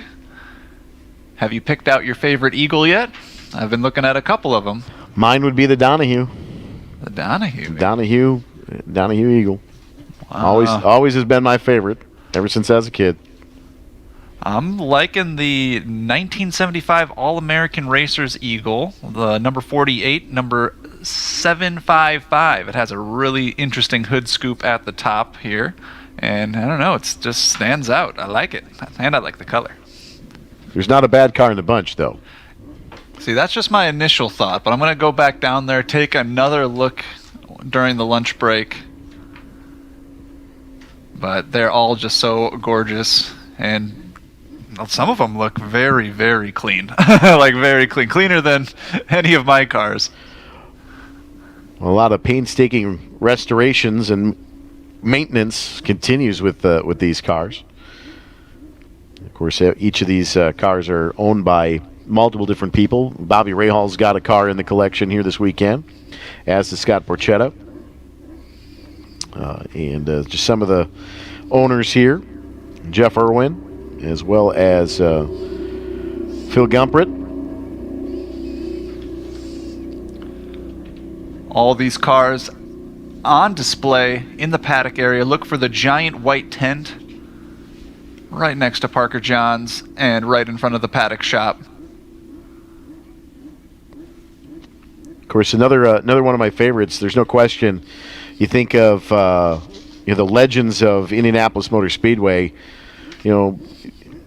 Because he's still kind of actively involved in motorsports, even in his retirement, Al Unser Jr., you don't really realize that the 1983 Indy 500 was his rookie 500. And the car is here this weekend, owned by Angus Russell. But the number 1983 All-American Racers Eagle 8114 here. Al Jr.'s rookie car at the 83 Indianapolis 500 is here this weekend. The Coors Light Silver Bullet is here. He qualified in 5th position at a speed of 202 miles per hour, finished 10th in the race. Trevor Harris, team engineer. It's powered by the Cosworth engine. No question, that is a marquee car in the history of the Eagles, and owned by Angus Russell. Thanks for Mr. Russell for bringing that car here this weekend. It is a stunner for sure. And it's parked on the east side of the tent as well, and over by the Eagle GTP entries as well. That's here this week. That's a crowd favorite. I think. I think it's one of those cars that's here this weekend. It is the Eagle Mark III chassis 006. It is still owned by Dan Gurney's All-American Racers, and you take a look at the 1993 IMSA sports car season. P.J. Jones, Juan Manuel Fangio. 10 of the 11 races were won, including the 24 Hours of Daytona and the 12 Hours of Sebring. And the only racetrack it did not win at on the circuit that season? Don't say it. Road America. Oh. Got skunked here at this 4-mile race course, but that is a beautiful car nonetheless. The Mark III chassis 006. Yeah. Great car. Over 200 miles an hour. In these cars, I don't know if I'd be signing up for that. But beautiful race cars here underneath the tent. We'll call them the Eagles Nest this weekend. And their first demonstration will be 1:15 tomorrow, right after our lunch session, right before we start our qualifying races. Absolutely. So the qualifying races are sprint races starting at 1:40 tomorrow afternoon. Brian, should be a good day of racing. This is our final group on track right now. It is Group 7. It is qualifying. No stranger to this racetrack out front right now, leading the field to this qualifying session. The 14 to Tony Ave out of Brownsburg, Indiana. That is a 2006 Swift 016A. Danny Baker in the 1979 Ralt. Alex Dodd in the 74 Chevron, the number 15. Steve Romack in the 55. Richard Griout in the 122 76 Ralt. And Nick Griout in the 79 Ralt RT1 out of Puyallup, Washington. So the 122 and 78, the 6 cars now that have headed out to the track to take time. Again, if you are participating in the parade in the late sessions, if you're participating in the parade, get to the parade as quickly as you can so that the parade can leave at 6 p.m. sharp. So again, this will be our final session on track here, and we'll conclude this 20-minute qualifying session at 5:40. Should give you plenty of time to get down to Gate 5 to get lined up for the parade. Gives us a chance to hustle on down to the parade route so we can help get you lined up on the streets of the village of Elkhart Lake as well. So if you are participating in the race car parade, this is your second final call to line up at Gate 5. Line up at Gate 5 if you're participating in the parade at this time.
Tony Ave on the outlap at 251.615 at 251.615 for Tony Ave. Danny Baker, a 310.703. Nick Griot out of Puyallup, Washington in the Ralts. Fifth quick right now, and Richard Griot out of Milton, Washington, also 76 Ralt. Sixth quick in the session. Ave, Baker, Romack, Dodd, and the Griots rounding out the field. 6 cars here for qualifying 2. Again, as Brian mentioned, qualifying 3 tomorrow morning should anticipate much better track conditions throughout the day tomorrow and Sunday. And I would expect to see a lot more cars out here for qualifying in Group 7. I haven't looked at the weather for tomorrow or the rest of this weekend. I'm kind of going to let it be a surprise for me up in the booth. But I'm sure the race competitors have been looking at it. And I'm going to predict maybe tomorrow's going to be a lot nicer. Well, you know that, like I said before earlier today, I don't claim to be a weatherman and I don't play one on TV, but I figure I can be wrong just as much as the next weather guy. So, you know, I knew it was still raining when I walked outside and my bald spot got wet. So the mobile weather rock got a little damp. So it looks like that mist has kind of settled down or simmered down a bit. Still kind of looks like it's a little foggy off in the distance, but at least I can see the trees over the gravel pit in the moonscape just west of the carousel. So that view has not occurred much of the day today. So a little bit better viewing in the distance. So we can start seeing towards Elkhart Lake as well. So if you are making your way to Elkhart Lake for the parade, suggest you start heading out now. And if you are heading out to the parade as a competitor in the parade, please make your way to Gate 5 at this time. Competitors, please make your way to Gate 5 at this time if you're participating in the parade. Group 7 qualifying to our last qualifying group on track. Tony Ave, no surprise there. Purple on his second lap. Danny Baker right behind him, another familiar name. These two will be battling it out throughout the weekend. And it's going to be an exciting race. Qualifying session 3 starts tomorrow, 8 a.m. with Group 1 historic stock cars, followed by Group 2, Group 3, Group 4, Group 5. Isn't that nice? All the way down to start our Saturday. Group 7 qualifying 2. Let's see what these times end up shaking out. Concourse d'Elegance lining up right now.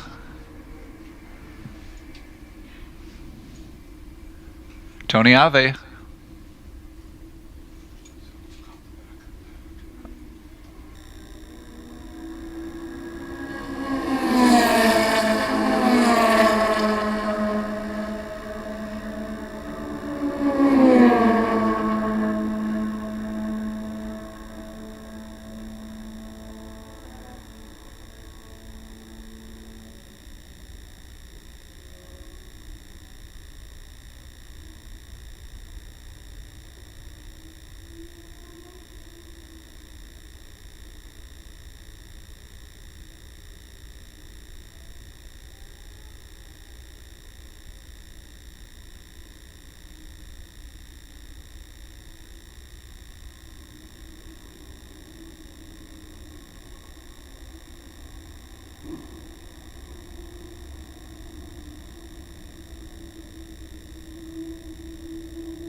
And Eric, we might have a wild James French, potentially. A James French in the wild with a Jordan. Yes. Well, let's just see if we can knock down the 2-minute barrier for the first time today. So get ready for some fast laps about to happen. Let's see where he's at right now.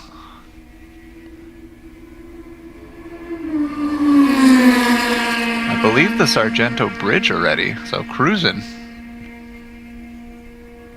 Well, we know that Tony Ave's caught the back of the pack already with a 2:03.413. He's got about 21 seconds faster a lap than Danny Baker.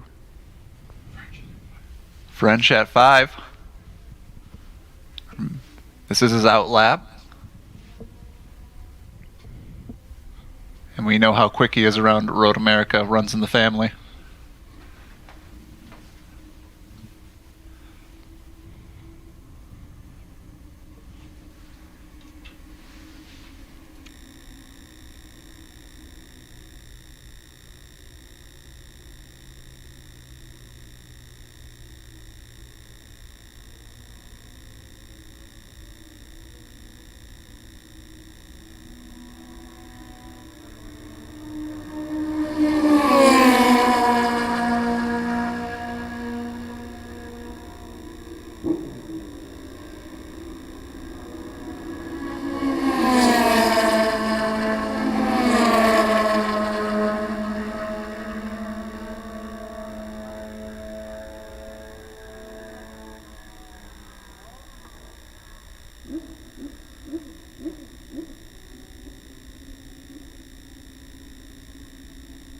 Oh, French still on pit lane.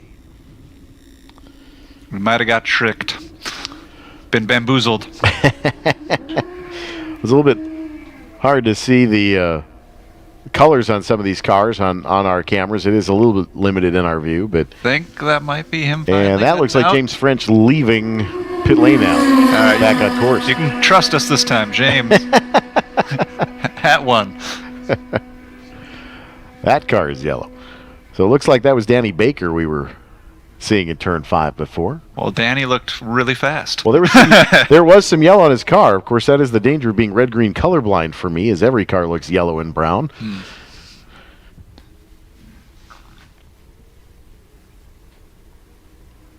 So if it wasn't for these handy-dandy sheets that tell me what colors cars are, it might be a little difficult.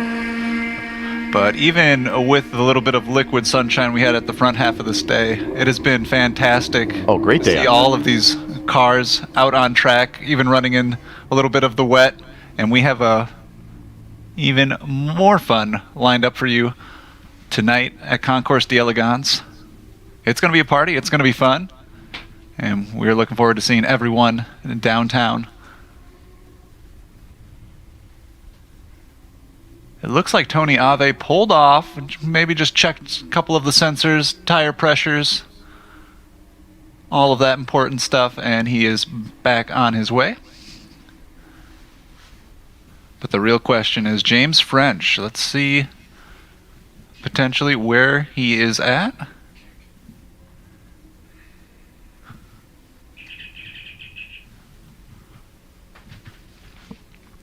Looks Backside of the racetrack. coming into Canada now, I believe. Oh, he's cruising. And that is Danny Baker coming through Kettle Bottoms as well towards turn 12. And we've mentioned potentially some titanium parts that might spark. Rub rails in the bottom. This is one of those days where it's cloudy like this. This is one of my favorite cars to watch on a cloudy day as they come over the bumps. And you get a little bit of a spark every now and then. Here it comes. Oh, yeah. Bunch of sparks. And that is just simply the rub rails protecting the bottom of the chassis here on the front straightaway. I think we see them the most on the front straightaway, but also turn 5 might get a little bit. A little bit through the moraine sweep on the way into braking to turn 5, yeah. But here in the front straightaway, because he moves offline quite frequently, we do see them typically in the front straightaway a little bit more because of the racetrack isn't as polished off as it is on the racing line. So when he gets off racing line, passing some of the slower traffic, when he's working traffic, he's in a little bit bumpier space within the racetrack, and it makes for a great photo. Our track photographers love cloudy days with that car on racetrack because it provides just an amazing pop visually of those rub rails here in the front straightaway. And we often see at turn 5 a lot of that excess fuel burning off, and we see a lot of Trans Am cars especially will get a little bit of a flame out of the right-hand side of the car at turn 5 with the unspent fuel. I love watching the races down at turn 5. Plenty of places to sit. You got the jumbo screen. It's one of my favorite places to watch that, and Canada Corner. Yeah, turn 8 is one of my favorite. Can't go wrong at turn 5. Turn 3 is a great view too. Inside of turn 3 is some place that I have finally seen some cars run through. I'd never actually sat inside turn 3, so that's actually kind of an interesting corner to sit in. Yep, Pearl's on the hill. We're going to see great view up there of all the racetrack, and then some new pavement and walking trails. Where were those placed, Eric, recently this year? I know it's basically every year we get a new trail, but this year there's something special. Well, we've got the new paved Hartwig Highway from the Corvette Bridge back to the Motorplex, so that campground over there has got a paved road now. But there's French again. And to second place. Straight away. To P1, a 157.911. We have gone sub 2 for the first time today. A 157.9. Fast time for James French in the 97 Jordan, powered by a Judd power plant. A 157.991. Does one out lap in his first flying lap, puts under 2 minutes. And the out lap was under 2. Not just under 2, we're way under 2 here. 157.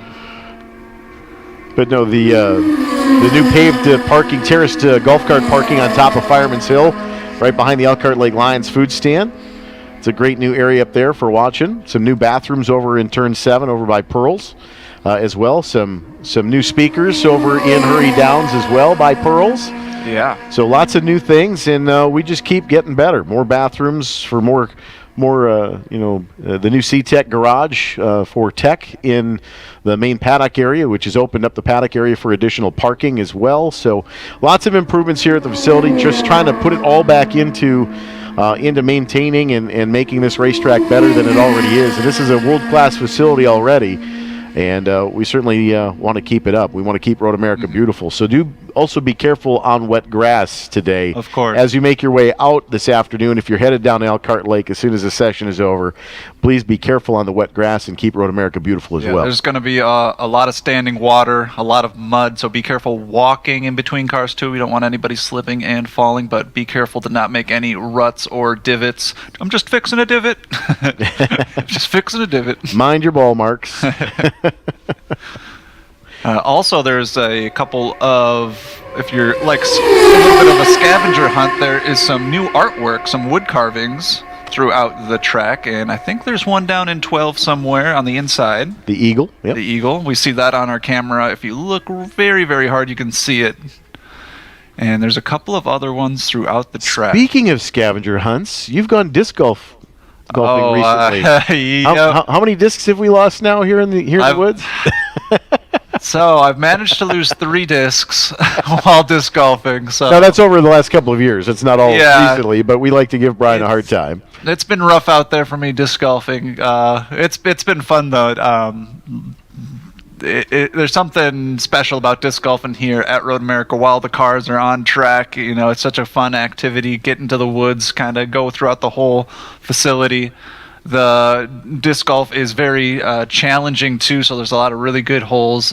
So if you're a beginner or more of an advanced player, you can have a lot of fun. That is disc golfing here at Road America. You can rent discs at the paddock shop or bring your own. Tee times available all the time. And definitely go check it out. Lots of great stuff to do here. 4 Mile of Fitness on Mondays and Wednesdays as well. You can walk, bike, or run around the 4 Mile race course. It's not just a weekend thing here at Road America. We have got activity out here just about every day during the April 1st to October 1st time frame. This year it's a little bit shorter. We're trying to get everything scheduled in before October 1st. Obviously at this time, planning on going ahead with the repave.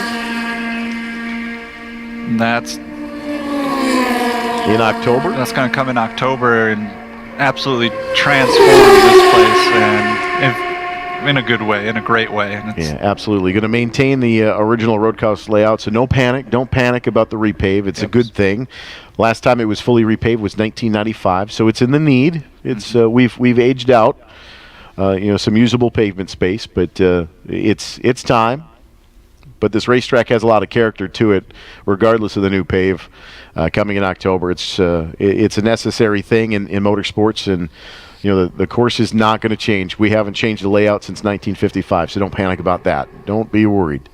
there'll always be some safety initiatives and things that change, and we're always evolving due to safety. But as far as the racetrack itself, it is still going to be 4.048 miles. I assure you that.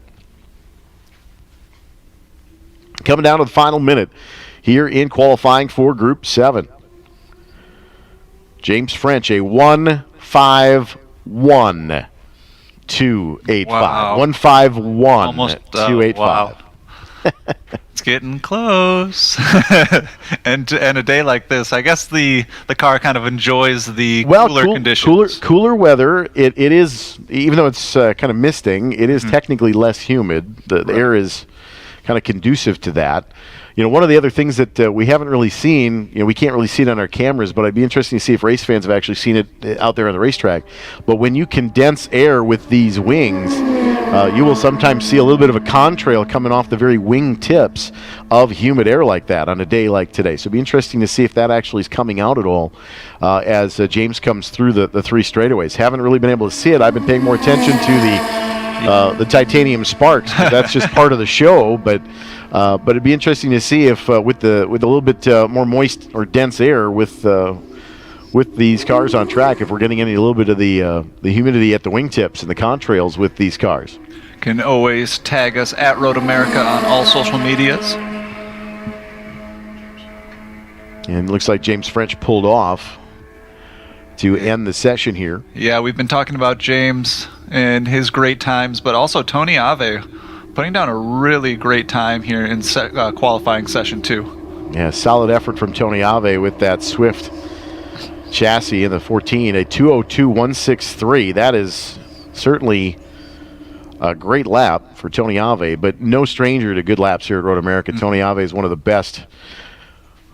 He's out of Brownsburg, Indiana, but Tony's got a lot of laps around this place. And always great to see Tony here at the track. Great guy, great team.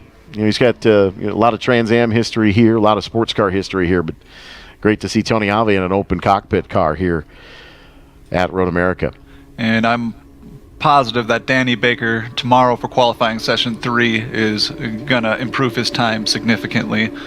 Looks like not able to find the super fast time that we're used to seeing him do, but it's a comfortable time at 2:17.589, third quick for Danny Baker. There's no rush. Yeah, no rush. Well, Brian, first day in the books here, the WeatherTech International Challenge with Brian Redman. This is actually Brian Eaton. Brian Redman is going to be the guest of honor at Victory Lane throughout the weekend. But Brian Eaton joining me in the booth this weekend with Tom Like also at the controls of the director's chair. And Brian, normally our video operator as well, but Brian wanted to slide into the guest announcer chair. Welcome. Yeah, thanks for having me, Eric. And it's so good to be here at Road America, and I can't wait to have a fun weekend hanging up here, announcing some races with you. And yeah, that's going to wrap up our final qualifying session. We're about to party here, Eric, downtown. Yeah, we're going downtown, and we're gonna have a good time. We're gonna head out. We'll see you downtown Elkhart Lake. Make sure that you make your way down to Gate 5 if you're a competitor in the last group and want to participate in the parade. Final call for the parade cars. If you are participating in the race car parade, go to Gate 5 immediately. Gate 5 immediately. Parade leaves at 6 p.m. sharp. Reminding you that race car spelled backwards is still race car. We'll see you tomorrow morning.